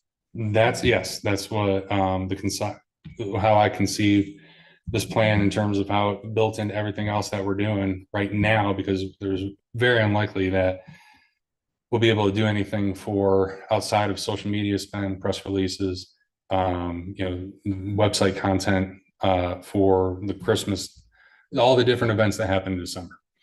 But yeah, so the bulk of this is built around that fiscal year 2025. We're certainly going to be able to support Carnival and the Independence Day celebration, which is the city's two big main events here. Okay. Excuse me. All right. Sorry. So just quick question for you, Matt. ETJ properties. So ETJ has become a big thing for us now. Like, yeah. Are we going to promote ETJ properties? If you want to, you are the client. So we will sit down and discuss the priorities. This is a framework. Well, maybe yeah. we promote them if they become part of the city. So that's okay. Leverage in there. So my final thoughts on it is like, I love it, Matt, that you know the city, you're a small business inside the city, and you want the city to do well. Agreed. Obviously, your civic service through the years is recognized. So, I don't understand everything that you've been talking about, being honest. Just it's beyond me. But there's trust in there that you're trying to do the right thing, and I want to know, like, yeah, you're doing the right thing. So I think this is a lot more money we've ever spent in the marketing world. All of us, anybody on this, even Glenn, probably been for years and years and years, has probably not seen this amount of money spent. But we don't know what we don't know. Will it change that event? Will it change the bull riding event to where, it's sold out? I don't know. I have no idea. But I know Matt wants to do good for the city of Helotes. So, that's what I know. So with that, who made the motion for approval? That would be Mr. Greg. All right, who had a second? And that's Melissa. So we have a motion and a second for approval. All those in favor, say aye. Aye. Aye. All those opposed, say nay. You're not gonna hurt my feelings. I just I've don't been know. up there Honestly, I don't before. know. I don't know. Like, I wish you I had more abstain? time to look at it. Do you need my vote to pass it through? No, it passes, but Yeah, I it's mean- always usually you should vote one way or Yeah, I mean, the other. I'll abstain. Or abstain. I'm sure it's great. I just don't understand it. You know what I mean? I Okay. feel like you got to That's pass it, fine. find out what's in it. That's fine, Austin. You can abstain. So we have 4 in approval, 0 against, 1 abstain. Motion passes. Congratulations. Thanks, sir. Thank you for your time and ability to present this. And Len, thank you for your time. We look forward to that first report. Yeah. It's plural. I don't know if you're gonna want to be happy about that, Matt, because now we're just gonna be all over you. So yeah, you're like, dang it, these guys don't bother me. And you're gonna be in our space, right? He's a tough negotiator. 99.9%. I'm meeting. We should have made that part of the deal. Friday. All right. Yeah. Well, all right. So now we're going to move on to item number 9, discussion of an action on approval of an advertising campaign with KINS 5 to promote tourism and events within the city of Helotes. All right, so I will take a motion for approval and discussion. So moved. All right, do we have a second? I'll second. All right, thanks, Greg. All right, so we have a motion and second. So let's have some discussion. All right.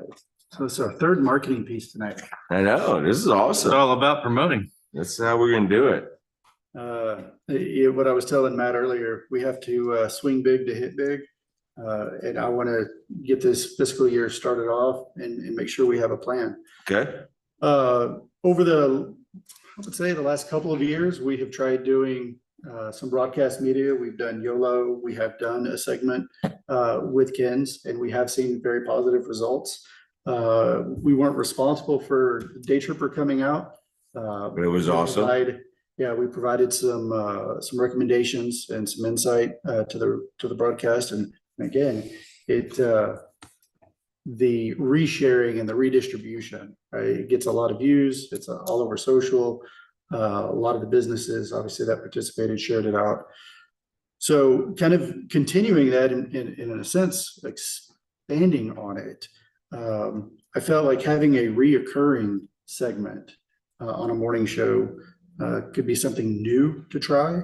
I do know Ken's in particular, we have a local celebrity that works at the station as well, that has always been an ambassador for Helotes, and tries to make sure that we're seen around the area. So Bill Taylor, if I just throw it out there, right? We actually have more local celebrities. We do, than you and know. we even have some that are just outside that do a pretty good job being brand ambassadors. I do think that this particular morning show, if we're on a regular schedule, along with the additional marketing that just got approved, and hopefully goes to council November 14th, we're going to be top of mind. So we're trying to break kind of that, I don't know, I want to say mundane, but we're trying to break through the noise to be the destination. I know the mayor has a moniker, Helotes Proud. He wants events going on in Helotes, all the time. And we've got to draw more people here. Some of the businesses that are struggling, it's because they don't have enough foot traffic, right? And there's only a handful of ways we can gain foot traffic. And if we're not building massive housing developments, it's not coming that way. So it has to come through tourism. So if somebody wants to come up. Yes, please. they Oh my make a God. Presentation. Hi. Never thought they'd get their turn. Appreciate your patience. Of course. I thought y'all were just citizens to be heard. Thank you all so much for having us. So I'll Welcome. do introductions. My name is Gracie Ramirez. This is Megan and Brooke, and we are part of the Ken's 5 sales team. So thank you so much, Glenn, for allowing us to come, and you guys for having us out here. We were out here actually in April. We had a couple of Fiesta events out here, and I feel like they were really successful. Y'all had great crowds. I mean, I was at a lot of them because I love Fiesta. So, but we are just really excited to be here. So thank you guys. We met with Glenn, and we, heard some of the concerns that you guys have. We are so grateful to be here because, like you said, we're the home of Bill Taylor, but we are owned by Tegna. Just a little bit of background about Ken's 5. We are owned by Tegna, which is a large media company here in the US. We have over 62 stations in 51 markets. We cover a lot of Texas. Our footprint covers 87% of the broadcast viewing for all the major markets: Dallas, Houston, Austin. We have Waco, just a lot of the smaller ones, but also the large ones. So we can reach anybody through our broadcast TV, but we also can reach them 100% by digital marketing, which is what everybody is kind of leaning to and going towards these days. So what we did is we met with Glenn. We heard him out. We heard just just the excitement of what Helotes is, right? We want to attract day trippers over here. I was telling him, I remember, I'm born and raised from San Antonio, but I remember coming out here to Flores Country Store. That was the thing to do. That's Come out cool. here on a Friday or Saturday night. I lived in Bernie. A couple of us live out towards Leon Springs, and we know that you can come out here for market days. You can come out here to El Chaparral. You can come shop out here. So we heard him, and we put together a little proposal after meeting with him. I can Yeah, chime and in what if I I'm just leaving like- anything out. No, that's fine. And what I just like to highlight is, like Gracie was saying before, having the breadth of Tegna behind us, we have a lot of digital targeting capabilities, whether that be streaming. So we have our own streaming company where we actually garner impressions based off of who we're going to target and can reach them anywhere in the entire US. We have a lot of digital targeting capabilities where we can geofence or geofarm based off of audience personas. Social media. So again, being aligned with our brand on KINS, we have 973,000 followers on the Facebook side. So whenever we're running and highlighting clients within our morning show, we also do reach extension social campaigns just to continue to broaden that message. So there's a lot of capabilities that we have access to. But again, like Gracie was saying before, we really met and kind of understood what budget you had allocated and available. And we were like, what conceptually could we do to help support what might be lacking currently? And so what we thought was, what can we do with our marketing campaign to reach outside of those who already know you guys and really be able to attract tourists or families within the city that haven't already discovered what a day trip would look like and how to come and enjoy it with their family. So that's where this campaign came from. Mm-hmm.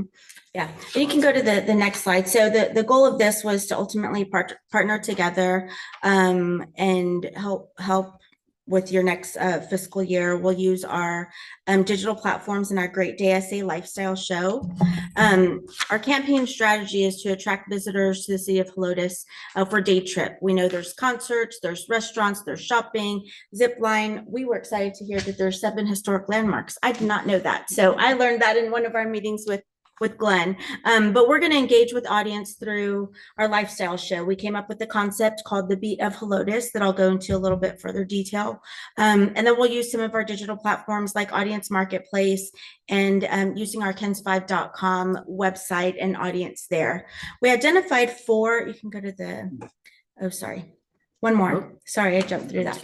We identified targeted audience personas, right? We have tourists that from around the area. We have local residents, nearby city dwellers within 25 miles, and then event and outdoor enthusiasts. So we identified those as audiences that we can reach through these digital touch points above.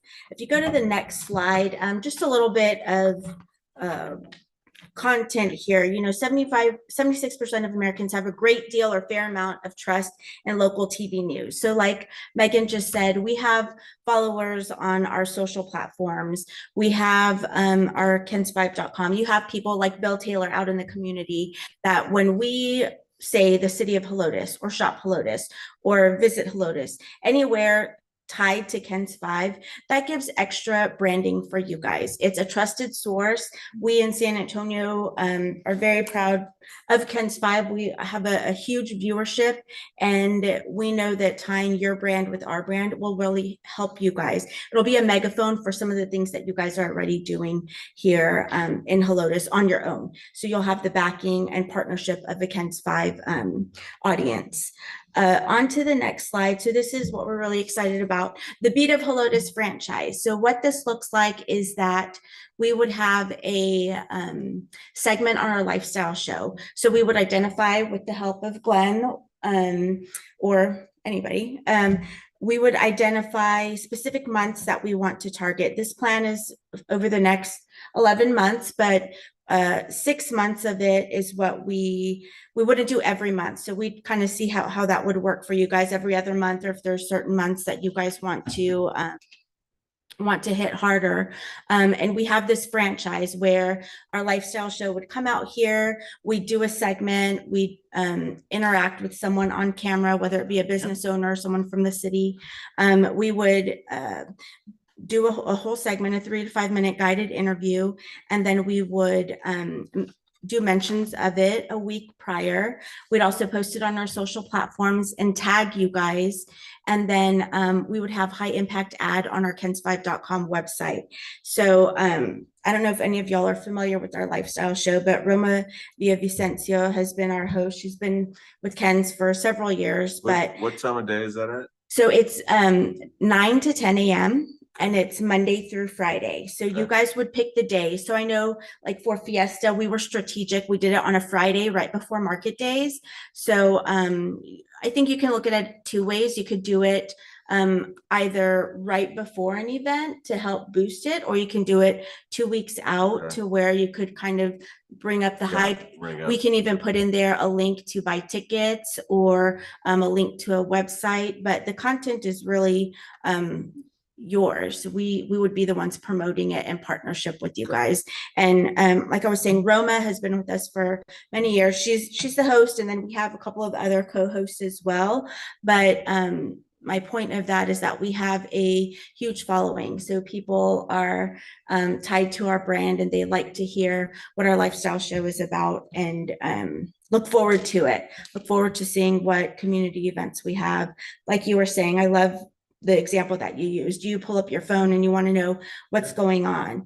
And so through not just our lifestyle show, I'm jumping a little ahead, but through some of our digital platforms, because you're that intender that wants to see what community events are going on, you would be served ads from Helotes because you're showing interest in activities in your area.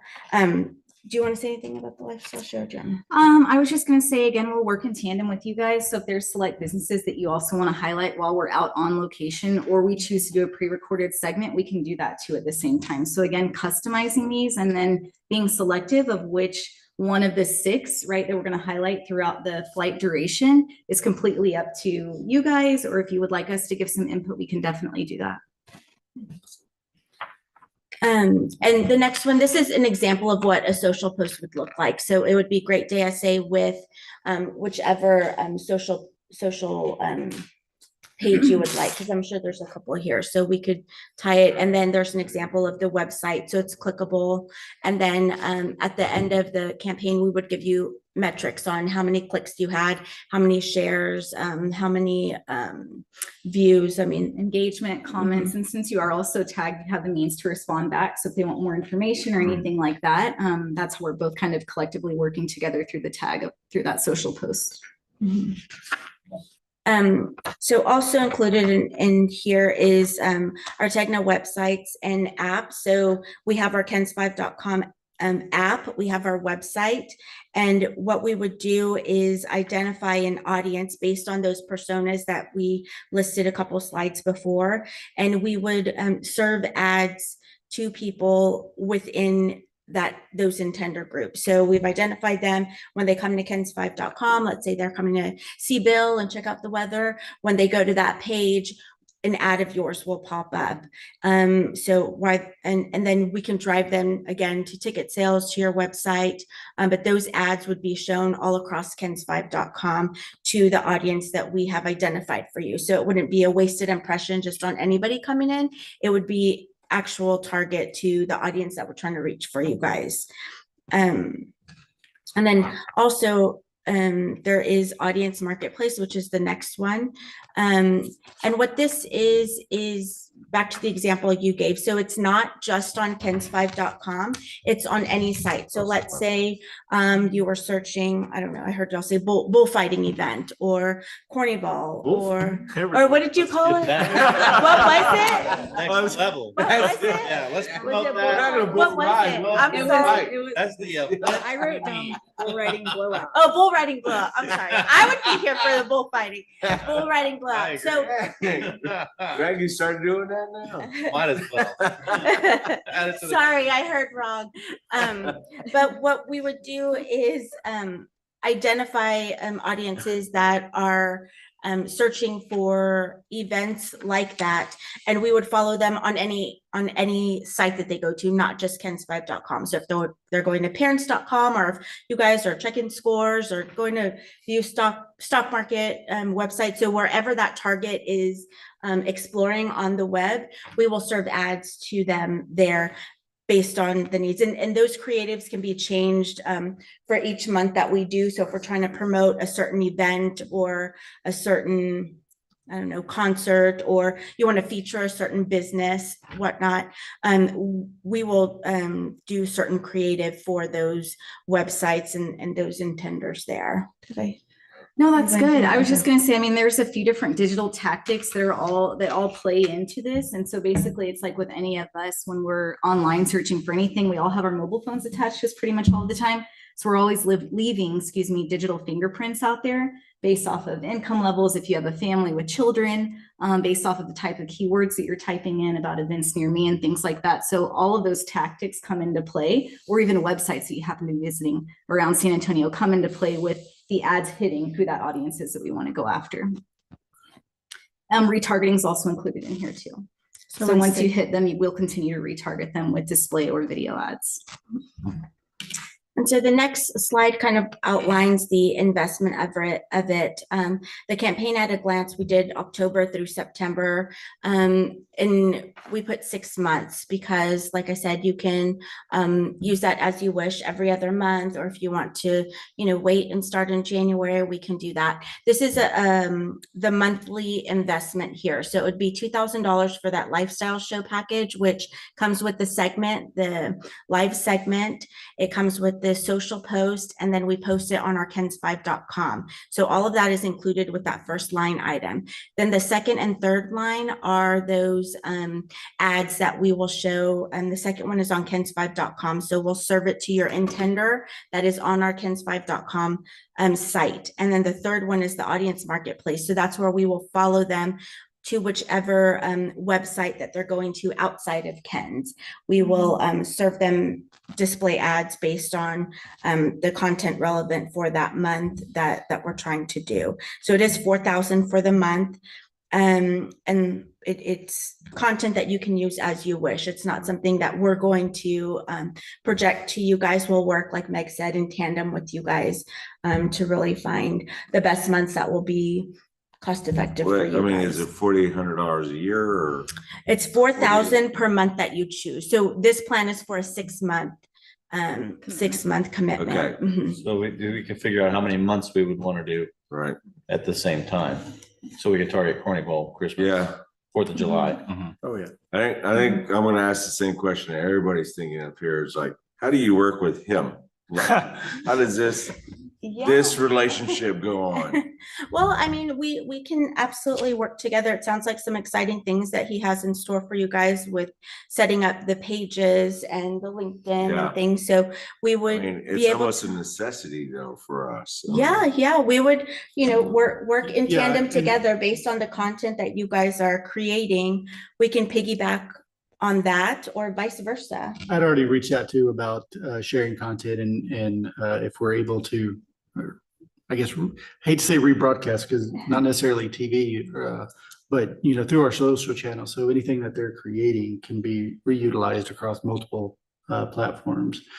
Now- The other big question is like, how do we figure out are we getting return on this? Like, how do we figure out, like, what does it mean to us? Yeah, Tracker. Yeah, how does Well, so they can do clicks. Mhm. So clicks are one thing Okay. that I gathered out of that. That'll kind of give us data right away, Mhm. right? Yes, any of Yeah. these three will be able to provide you with click-throughs. Yeah, we'll have impression delivery, we'll have click-through rates. We'll also be able to garner things based off of just traffic in general. If we're pushing them to specific pages or those engaging with our retargeting ads, hopefully we can see traffic on that end. And then also when we're talking about marketing too, a lot of all of our components work together. So again, ours is going to support probably what you're already doing on this side and vice versa. Wait, almost doing, we don't know yet. Okay. But exactly. And because we are all consuming streaming and content online it's and things gotta- like that, there's going to be a frequency Yeah. where our campaigns are helping to elevate as a group. But I'd be able to say also, I would look at attendance, right, based off of specific events that we could look at as well. How many average viewers do y'all have in the morning in that time frame? On Great DSA, on average, like 18,000. And then to our website, 8.8 million to our. So your website's a lot larger than your actual viewership. Yeah, we live in such a weird world though. So this, what Like, she's do we talking need about more is strictly people for on if Christmas someone's parade? watching it on TV. But we also now have the But do we streaming need app. more people? So the that show will airs, run, so you know, a segment will yes. run at the same time, but then it also runs again at 10 a.m. And then they can also watch it on demand as well. Mhm. So there is an extension of the viewership on our Kin 5 Plus You're app anxious. that's streaming that is on Roku, Ready to go home. Fire Apple Stick, TV. Apple TV. And then in addition to that, I'm glad you brought that up too. In addition to that, that's why that social enhancement is so important too, because after it does run and it's live, then we tag you guys and then we boost it to the targeted audience on the social side. So again, it continues to live. That boost will run on average for a week, or we can run it up to 2 weeks. Okay. And it'll live on our website too. So that's why that first line item that actually has legs. It's going to be like they just said on our social, but then if anybody goes to kens5.com and they happen to search Helotes, that those shows will pop up when people search. So they'll live on there for a while. And then, like he said, some people even take them and they'll put them on their own website and they'll say, as seen on Great Day SA. So that is content that we are happy to share with, with Glenn to be used across any platforms that y'all have. Can we get 5 Bill Taylor shout outs to Helotes? I mean, that would be up to Glenn. He'd probably listen to Glenn more than he'd listen to us. So, I mean, we've had pretty good success in the past on television. in Right. general. And I just think it's that repetition, right now, we've only done one episode in a year. And this is going to give us something that we are in front of people potentially every other month, right? Depends on what components we want to But focus on. my thing, Glenn, is like, we don't have a problem bringing out people to our really special events, the Christmas parade, like Mhm. it's packed. I mean, I think you Carnival can parade always- is packed.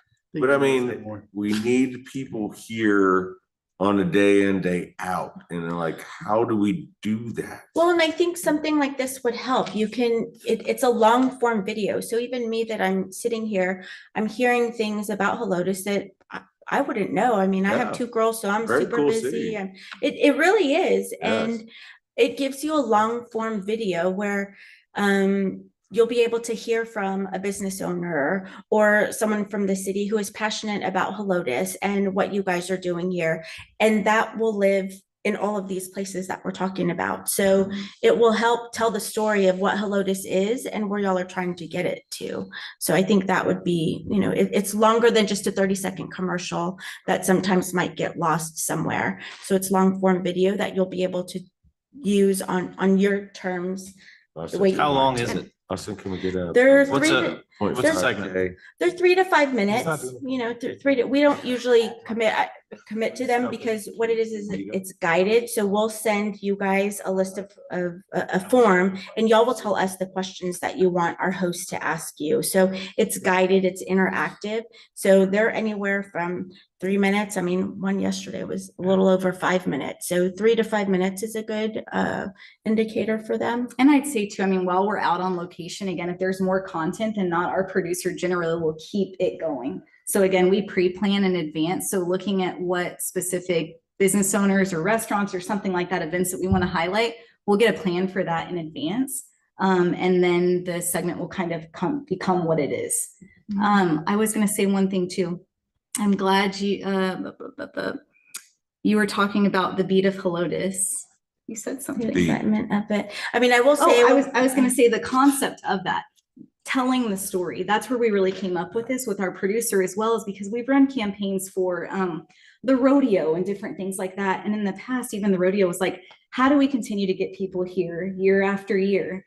And so what we ended up doing was telling like a historical side of the rodeo or how they take care of the animals, and really leaned into those stories that connect with people on a different level. And that was the idea behind, the beat of Helotes, was what else can we give people to really lean into coming here and visiting the city.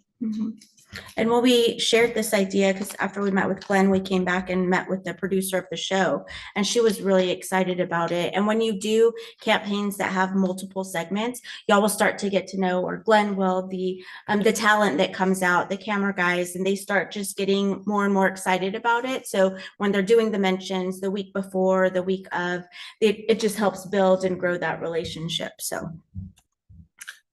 What did we spend on YOLO to do that? 30 minutes? So it's not a full 30 minutes, right? It 22 was- minutes, whatever it is. Yeah, because some of the segments, they actually range, the individual segments range 3 to 5 minutes and usually about 5 segments out of an episode. So I think you actually get about 18 max in there, but we did it twice. One time we paid 12,000 and one time we paid 8,000. Okay. Right. So what I'm thinking is this is more of a spread out, but it's YOLO. in line with the same dollar amount that we were spending with YOLO, but we can kind of pick during the year when this is gonna be Correct. shown. It's a good question, though. I mean, is this like you sign up for 6 months and like, how does it work? Like, all right, you're in for 6 months. Now, what are we gonna do? We're gonna do Christmas, Thanksgiving. We can set it up as monthly as he would like. If it's approved, we can lay out a plan and pick months, but Okay. you're not set in stone to them. We can always adjust as needed. Okay. Here We we could do just, 4 months, right?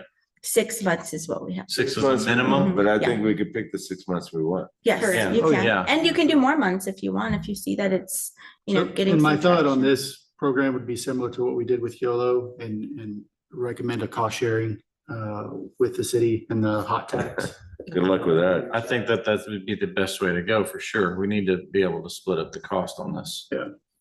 Because really the precipitous behind this was promoting city events. Whether that is market days, it's the Christmas parade. I think the one exception might be Carnival. I think there's could be some value in promoting that one as one of the 6 months. But again, that's why I'd like to explore doing a cost sharing. Is this gonna be perpetual? So what I mean by that is like, if you look up Helotes on YouTube, our feature that we had with YOLO does come up. Mhm. Would that happen with this as well? Is it always gonna live on the web? So if somebody's just looking at Helotes, that this content would come up as well? Correct, it'll live on the site. And we'll share it on And our then- platforms as well. So we have a YouTube channel that it will live on in, I guess, perpetuity. Okay. No further questions, Your Honor? I don't have any other questions. All right. Joe?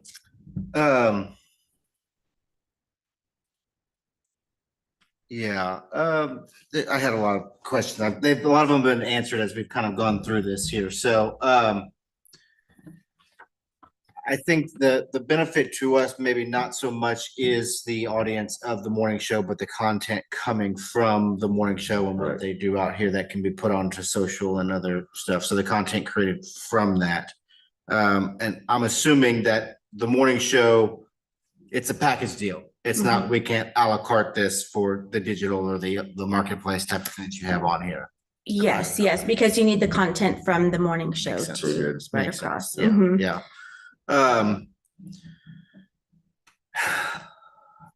I'm having a hard time with it only because I feel like I was allocating a lot of the funds that we got from the city, the $20,000 to market city events was part of what we were doing here with McCross and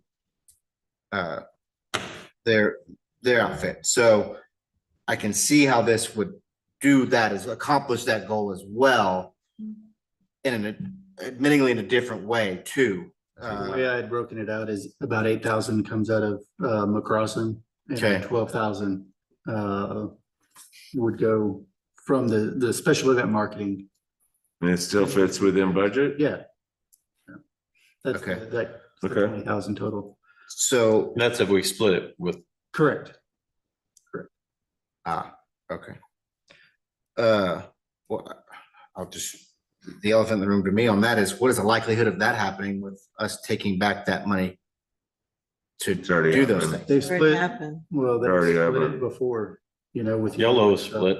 No, There is- the the money that we were giving to the city before has already been reallocated to us, right? It's already been approved. Well, yeah, been approved. Yeah. Yes. Right. So why would they split another $12,000 with us? Oh, they're not. No, it's already. No, so. You're asking the, for a share. Yeah. So the city collects hot tax and there is You want statutorily. it to only come from that. Okay. certain ways that money can be spent. And one of those is advertising events. Everything else, I understood very well laid out. I understand. I don't have any questions about that. It's more of timing for me. I'm not against it by any means. I'm having a hard time with it all at one time, I guess. A lot of it, right? I'm being honest. And it'll be spread. Time with it all at one time. Love it. I would like to see what are left over, where we stand on our Yeah, budget. are we out of marketing dollars at the end of this? Okay, Are we not? we're just saying no, where's, give me a range Yeah. if you can. Well, I thought, But what happens if we approve this and we spent this for 6 months? What would we be done with in our marketing dollars? Like, would we not be able to do the gift card buyback, or we would not be able to do support of Horniball? I mean, what does it mean to us? If all of this gets approved and executed as presented, right? We have about $20,000 left in marketing. Okay. How soon would we be able to have something put together and actually see it on Ken's Five? That would be up to you guys. We can schedule it. We can usually get people in within, 3 to 4 weeks. We usually ask at least 2 weeks just because the forms that need to be filled out and whatnot. I'm just thinking in theory, could we have something like a Christmas special happen in December? Absolutely. Yes. It's possible, right? It has to go to council and be approved. Yeah, I understand the logistics on our side, but once it's there, 'cause that's 3 weeks out. And that's the main reason why all of this is on tonight's agenda, because we have a lot of events coming up in December. And if I Right. waited till our mid-November meeting, none of this would happen. 100%. So. And if you want to, we can even pencil in a date for December just to have it secured, because we do kind of start getting tacked. We Busy even have a month. holiday show. Yeah, we have like a Black Friday show and holiday show. So we can talk about those things. So I just want to confirm. So again, different numbers, and I'm probably just slowly processing here. So 75,000 is our marketing budget plus the 20,000. Right. That's not But even. what he's doing though is also the website, so we haven't. Oh, that's at it. Okay. So just to 101. So 100 just to yes, pin this out, 101 right now. 101. if all is approved, we still have $20,000 in the general marketing. Yes. Do we have that earmarked for anything? Do we have anything in the pipe for that? Is there another? Is there? We got any more marketing people in the audience? That's also assuming that the city's gonna split the costs. Right. So, Yes, That- that's a very good point there, But we can Greg. approve it that way. I lent Bill my elf suit for his segment. Is there a discount available to the city for elf costume? I don't have any. I just want to make sure money wise, no problem. All good. No questions for me. Okay. So we're still able to do the same marketing that we've done in the past. So with the support of Cornwall. So I just need to make this very clear for the motion that you have right now, Austin, is it's for motion approval. I think you motioned. Yes. Yes, you did. Yes. Happened so long ago. Yeah, I know. I took naps since then. before Chair you do motion that for vote, can I say approval. one more thing? I'm sorry. Yes, no, go ahead. I feel like if we're gonna do this and we're gonna go together with the city on it, there needs to be a cross council together. Like we have for some of the other things that we have going on in the city. Okay. Make sure that everybody's Oh, absolutely. on the same page. Yeah. And we're all agreement on what needs to be seen here. Yeah. I don't know what that committee looks like exactly, but I think that needs to be included. I don't know if we have to include it in this or if that could be done later. Yeah, Alright. it's be done later. It's a very good point though, Greg, on it. It's So the important thing for you to know is right now we have a motion approval, and it's a motion approval for on just 100% us, right? Correct. Can't you Glenn, put a pin? that's so you can amend it and say, hey, we're going to take this on, but we're going to split it with the city of Helotes. Or you can leave your motion as is. Yeah, you would need to clarify. Let me just think about this for a little bit longer. as we've been here. Yeah. We go over, if we don't. You got split- yourself in this position now. Yeah. So again, I just want to make sure that we have budgeting, we have marketing dollars. Yes. But be clear, Glenn, on the numbers you're giving, that numbers we're giving, assuming a split or not? Yes. Yeah. Wait. Split. Assuming a split, okay. Assuming a split. I think the split is a reasonable thing. So I- Glenn, if we don't split, what do we have left in marketing? Thank you. Well, 8,000 minus 12. All right. It's 8,000. Pretty simple, but if the board wants, you can make this contingent on a split. So, I mean, if that is a definite concern. 60-40, 30. We've always been very fair with the city. I mean, I feel like it's reasonable. It benefits everybody, right? It does. I mean, I'm very pro collaboration with city council. So I would love that. Even if that prompts a conversation for us to all be on the same page. So I will amend for conditional approval with the participation of city to split the cost 50-50 with us for this. And my second. All right, so you approved a second. All those in favor say aye. Aye. Those opposed say nay. Nay. Motion passes. I know. Yeah, we have one nay, Joel Nade. Joel nay. All right. Are we having fun? Thank y'all. Thank Hey, you. Thank y'all. thank y'all for being here late Thank on you. this Wednesday night. Yeah. That shows commitment. I need to see what happens here.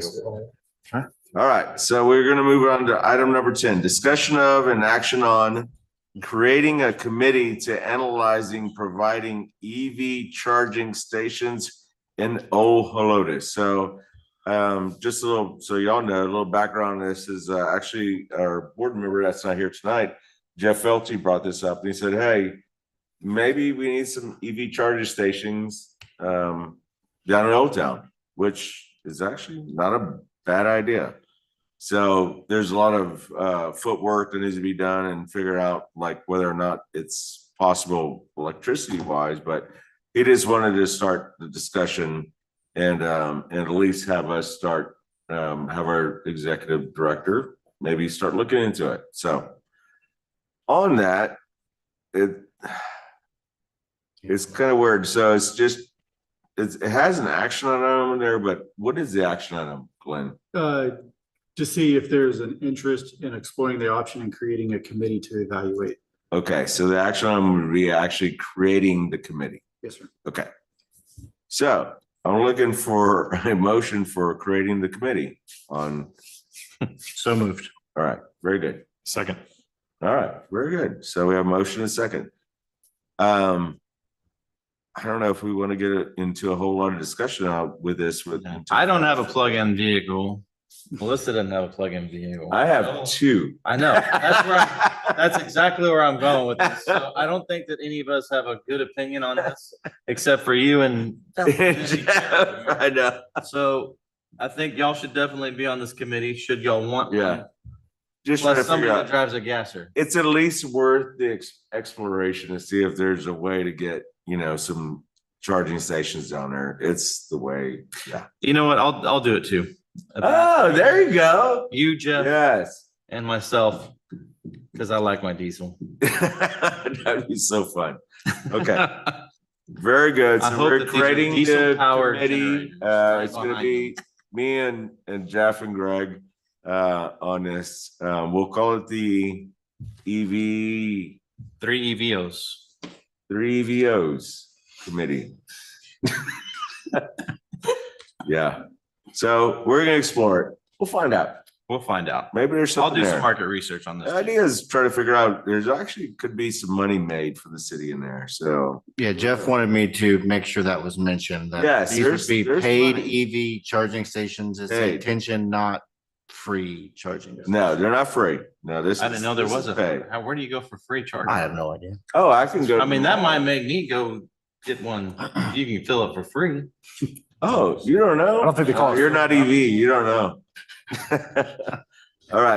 All right, so we have a motion, a second. All those in favor say aye. Aye. All those opposed say nay. All right, motion passes. All right, so now, Easy one. yeah, that was very good. We're gonna move on to, oh man, we have to go through the whole appointing of committee members. So we got a discussion of an action on appointment of committee members to the following: executive, finance, governance, building evaluation, and community enhancement committee. So And the EV committee. yeah, now we have the EV3 committee. Do I have a motion for discussion and action? So moved. Okay. Do we have to identify every single committee? Yeah, unfortunately, we are gonna have to put it One at a every, time vote and. no, I think we're just gonna put everybody into their point right now, and then we're gonna have it approved through a motion. So executive committee, pretty much it falls to me, Joel. It was John, and Jeff is now replaced John. That brings up another point, is we're lacking a member right now. Yes. So should this be tabled for the moment? Can, absolutely. I think that this should be tabled for the moment until we have full everybody here. Okay. Table it up. Mhm. All right, so what that means is that the discussion and action, we can definitely table. The action is gonna be table, So I move to table the motion.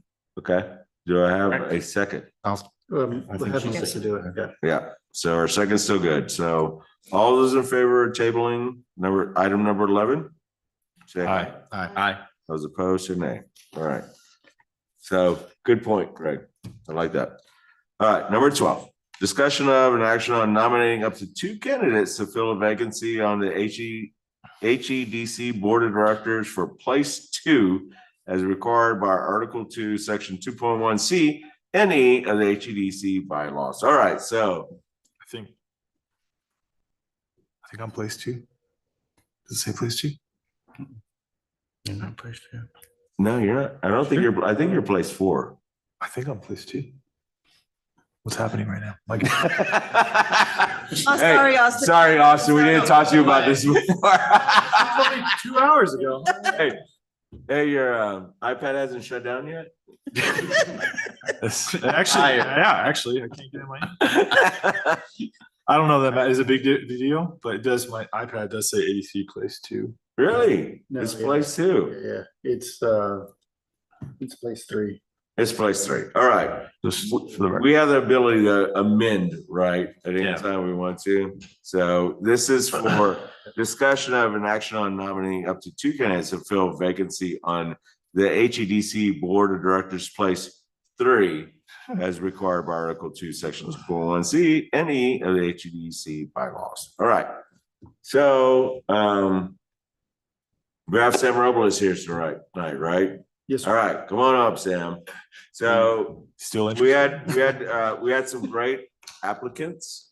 And Sam was one that stood out to us of the applicants. So we're gonna let Sam tell us what he does and That's an interesting thing. Sam, I'm glad you're still here. Yeah, thank you. So my name's Sammy Robles. I've been in Helotes for 20 years. I have a pretty interesting background. Basically what I do is I'm a father first, and I've done that for 17 years, and I'm about to be an empty nester. So I decided I'm a bit of a recluse for this past 17 years. I'm a 3rd generation artist. I do a multitude of things. I have vast knowledge in landscape design, interior design, general construction. I am a personal advisor for the CFO of Walmart. That's just been like a lifetime position that I do. And I've worked with several developers and with land acquisitions over the years. I'm kind of the guy that's been behind the scenes for a long time. Yeah. And I stay behind the scenes and kind of like that role as a recluse and just help out people live a life of service through God. And I just kind of I've been blessed with not having to work for a company per se. I just kind of do commissioned artwork or do those personal advisings, but I have a lot to give to the community in terms of creativity and ideas. And I just feel like I just had a calling to step out and I want to serve the community now. So that's why I'm here. Awesome. And that's why I answered the call to be on the committee, and Yeah. I'm ready to go. Greg, questions? Do you have any business experience? Well- Specifically? In terms of like a resume, no. I mean, if you want to go back to when I worked at the outlet stores and stuff when I was in college and stuff, but no, on a professional level, just being the advisor to Tim, I do land acquisitions, like help out with land acquisitions for the CFO Walmart for like Kendall County, and just help out when I have an eye for different things. I have an eye for where things are going to be in the future. And I help people out that make land purchases like that. And when I see a deal come up, I advise them, let them know they do or do not make the deal and go for there. But I have a pretty good track record of it. I work with a developer that's in San Antonio and he has over 120 properties. And I've worked with him on a few of those properties and projects over the years. And just kind of advise people. I mean, I'm a problem solver. So certain people come to me when they have issues and problems with certain things that they're trying to get accomplished. And I come in and get it done and go back home.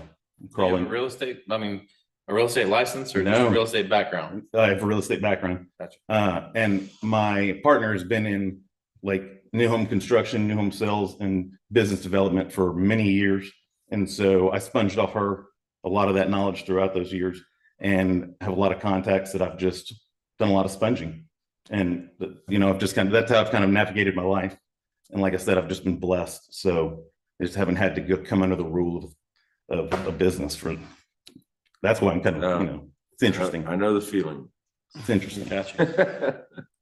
Well, I'm glad that you're here. Thank you. Thank you. Well, I don't have any questions. Thank you for stepping up. yeah. Nice. My question for you, Sam, is like in your what you know of the business of people and real estate is, do you foresee like what needs to be here in Helotes? Well, what I think is when I look around at all these other small towns, I don't think they did it right. I think they let companies come in and bully them and just do whatever they want to do to and ruin the city's image. And I think that with a town like this, we're still growing and we're starting to grow a lot. And there's still an opportunity to scale back and say, hey, we want to preserve the city's image and enhance it like to where people want to come here, because you can go to Bernie, you can go to all these other little towns, but they're all the same.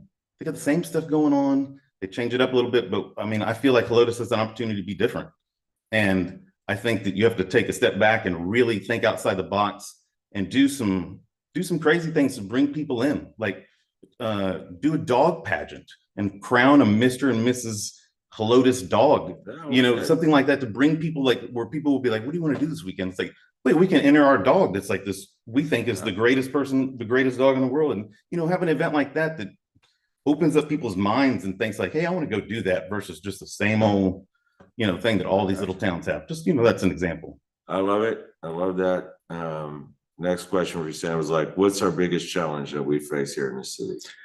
I believe allowing businesses to bully us and just come in and put whatever they want down because we have these lots available that they can go and buy and they're already pre-zoned. They can do whatever they want. I believe that if we could come up with some type of, I don't know, some type of template that said, yeah, you can come in, but you've got to, you know, preserve the character of our town, or you've got to do, you know, something like that, just to be different, like dare to be different.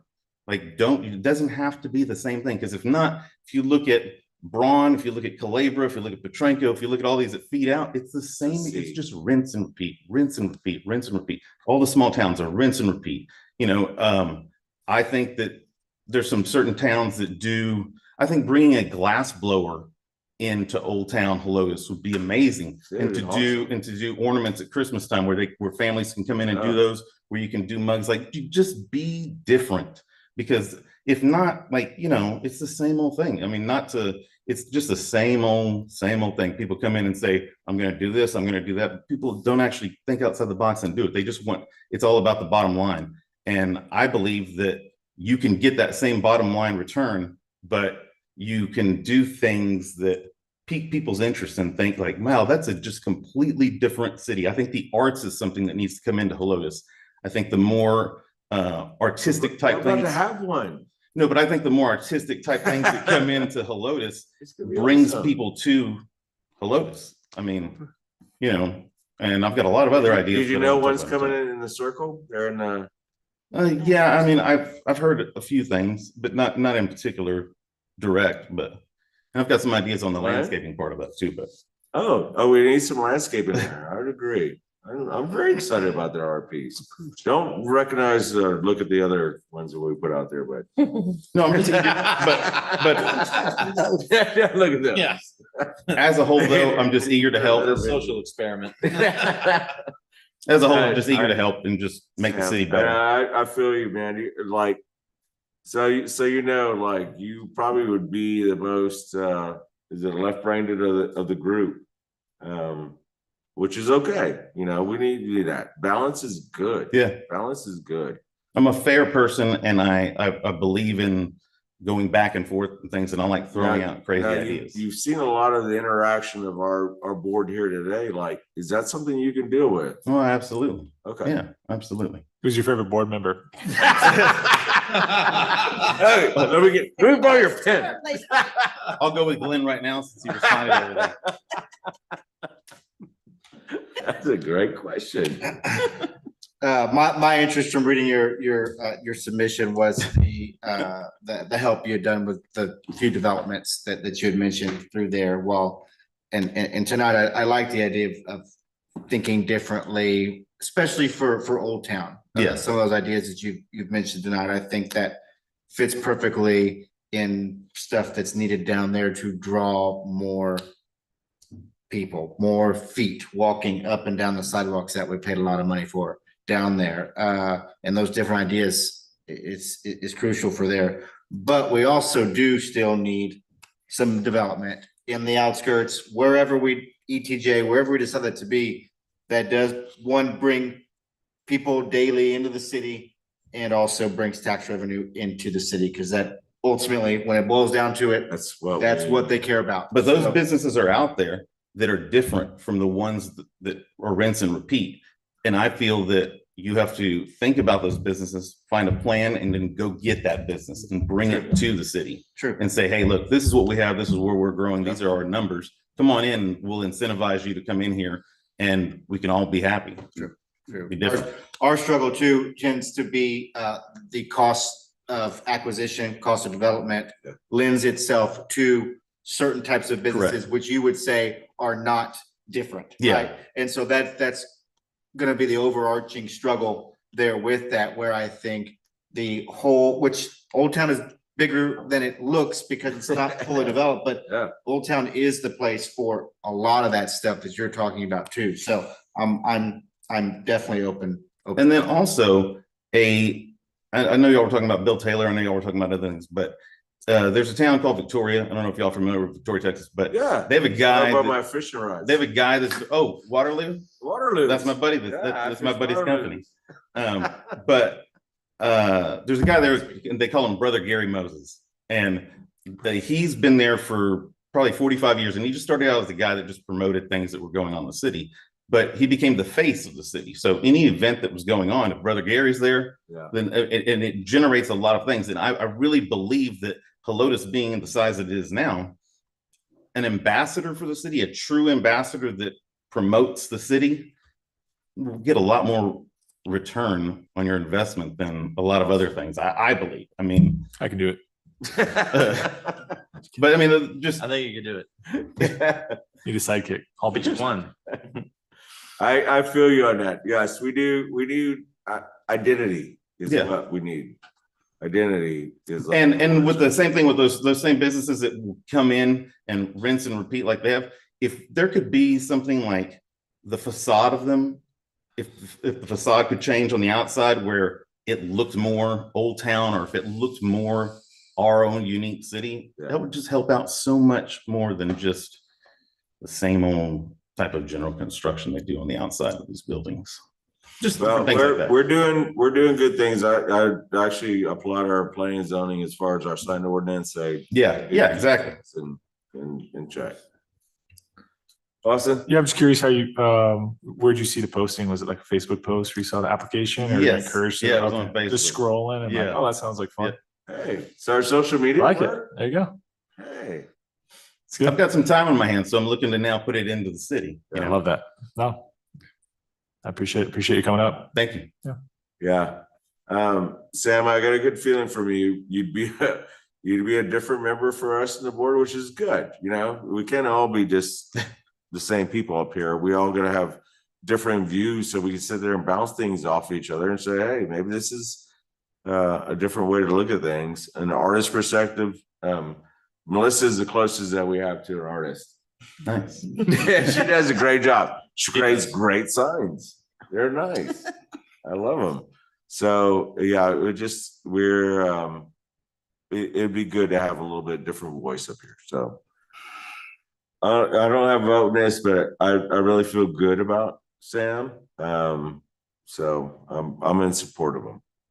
So Do we need to select a second candidate as well as based on how that's a good question. This is my first rodeo here. So Yeah. how does it normally work? You normally pick two, or were they all invited tonight and just? We only have one, so really pretty much we went through the executive committee, which was me, Jeff and Joel, and brought Sam up. So we don't You have, guys have already talked a little bit? yes. Okay, all right, yeah. Yeah. No idea. how it works. So it's kind of weird because, right, you gotta have a nominating committee to get a nomination up there. So Glenn, you tell me, rule of order, are we good with just approving Sam? The way the bylaws are written, it's up to two. So if you want to just. Up to you two. can. If Okay. you want to put two on the slate, you can do that as well. Okay. Just need a motion in a second. Okay, so we can either nominate Sam today and be done, or we can say, no, we need to bring up a number two. Just a quick question. I just understand how the process works. So the executive committee basically fills the nominating committee's Yes. chair. And so you guys look through these 6 or whatever, and then you just kind of go from, okay. All right. And then We through your kind of like did an individual evaluation, said, got it. and we all came. Very up good. and No problem. said, Sam seems pretty good. was our second pick. Yeah. We could, I mean, yeah, so number two for us was Kristen. We can have her come up here. But she's not here, right?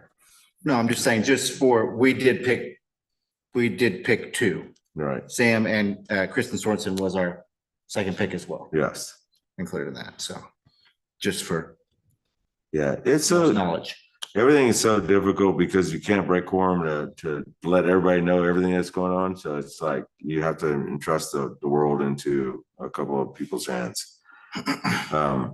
So we are here. We have Sam. We've got to hear from Sam.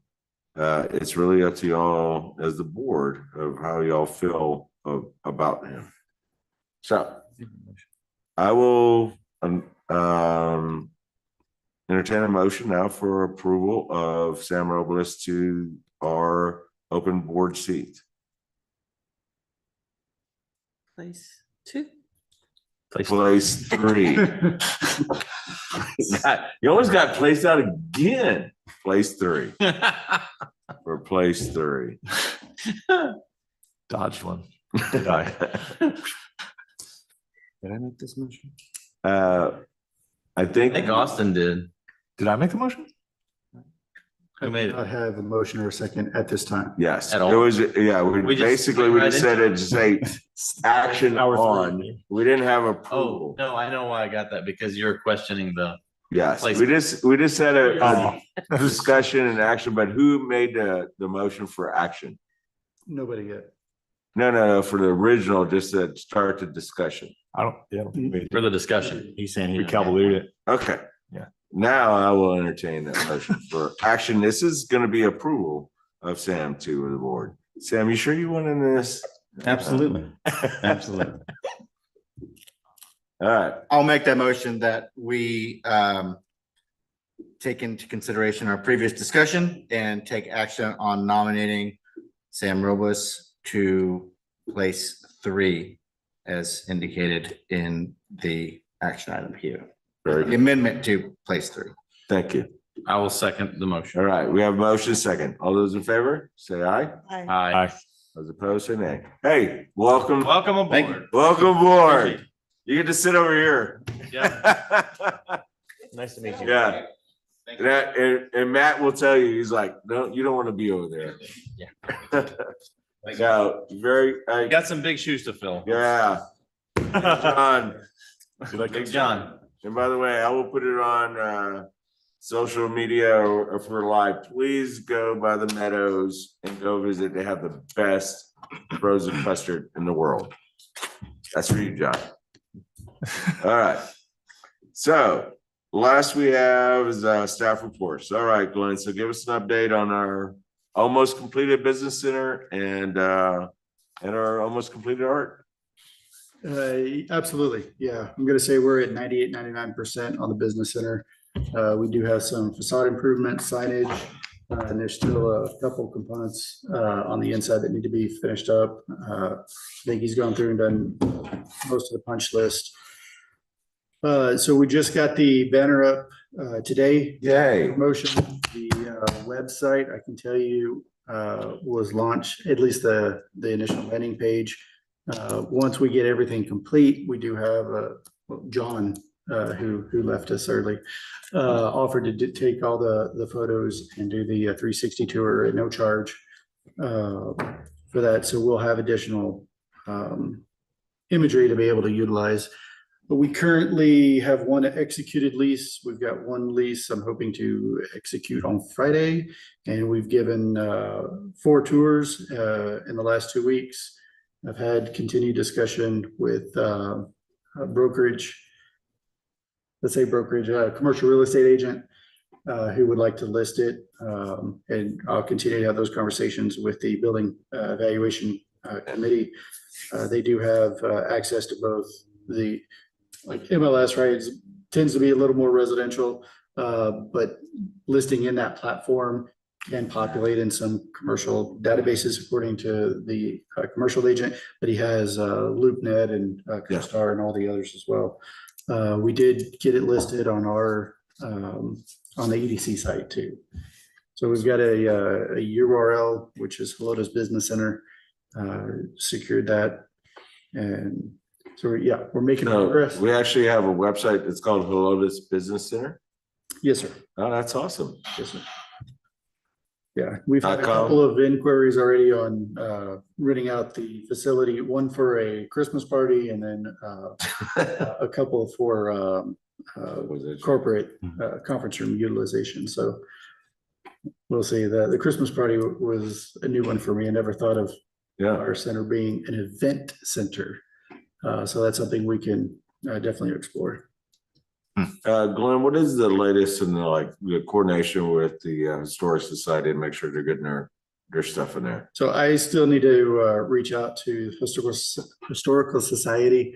I've met with 2 members of the organization. We've seen some preliminary, maybe not even preliminary, it was final artwork on what they would like to put in.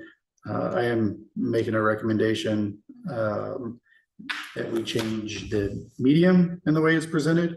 So I think in our initial conversations, we were looking at more maybe static displays, 2-sided banners inside the facility, but kind of seeing it now in real life, I think we have a lot more wall space that I think we can utilize. Do like a Lotus Country Store there where they have some cool stuff on the walls. So I don't know. I'm not actually, that's where we need you at, Sam. Like, I don't have an artistic mind in this at all, but. And then on our, I think the other component, with the art piece, we just approved the installation and landscaping and lighting. And all that kind of So what's the date? So I will find that out, hopefully tomorrow, Okay. and be able to pencil that in.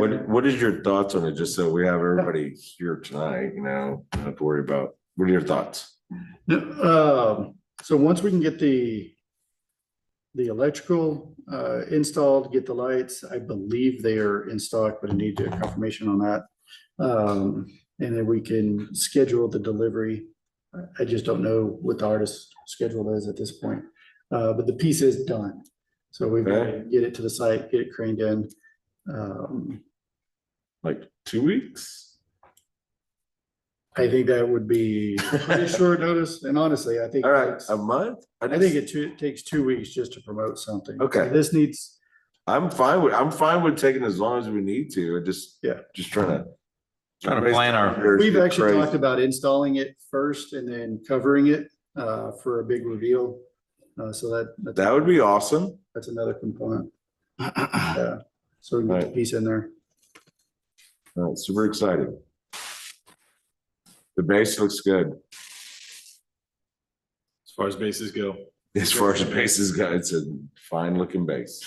It can hold a lot of weight over engineers. All right. What else, Glenn? That's it. All right.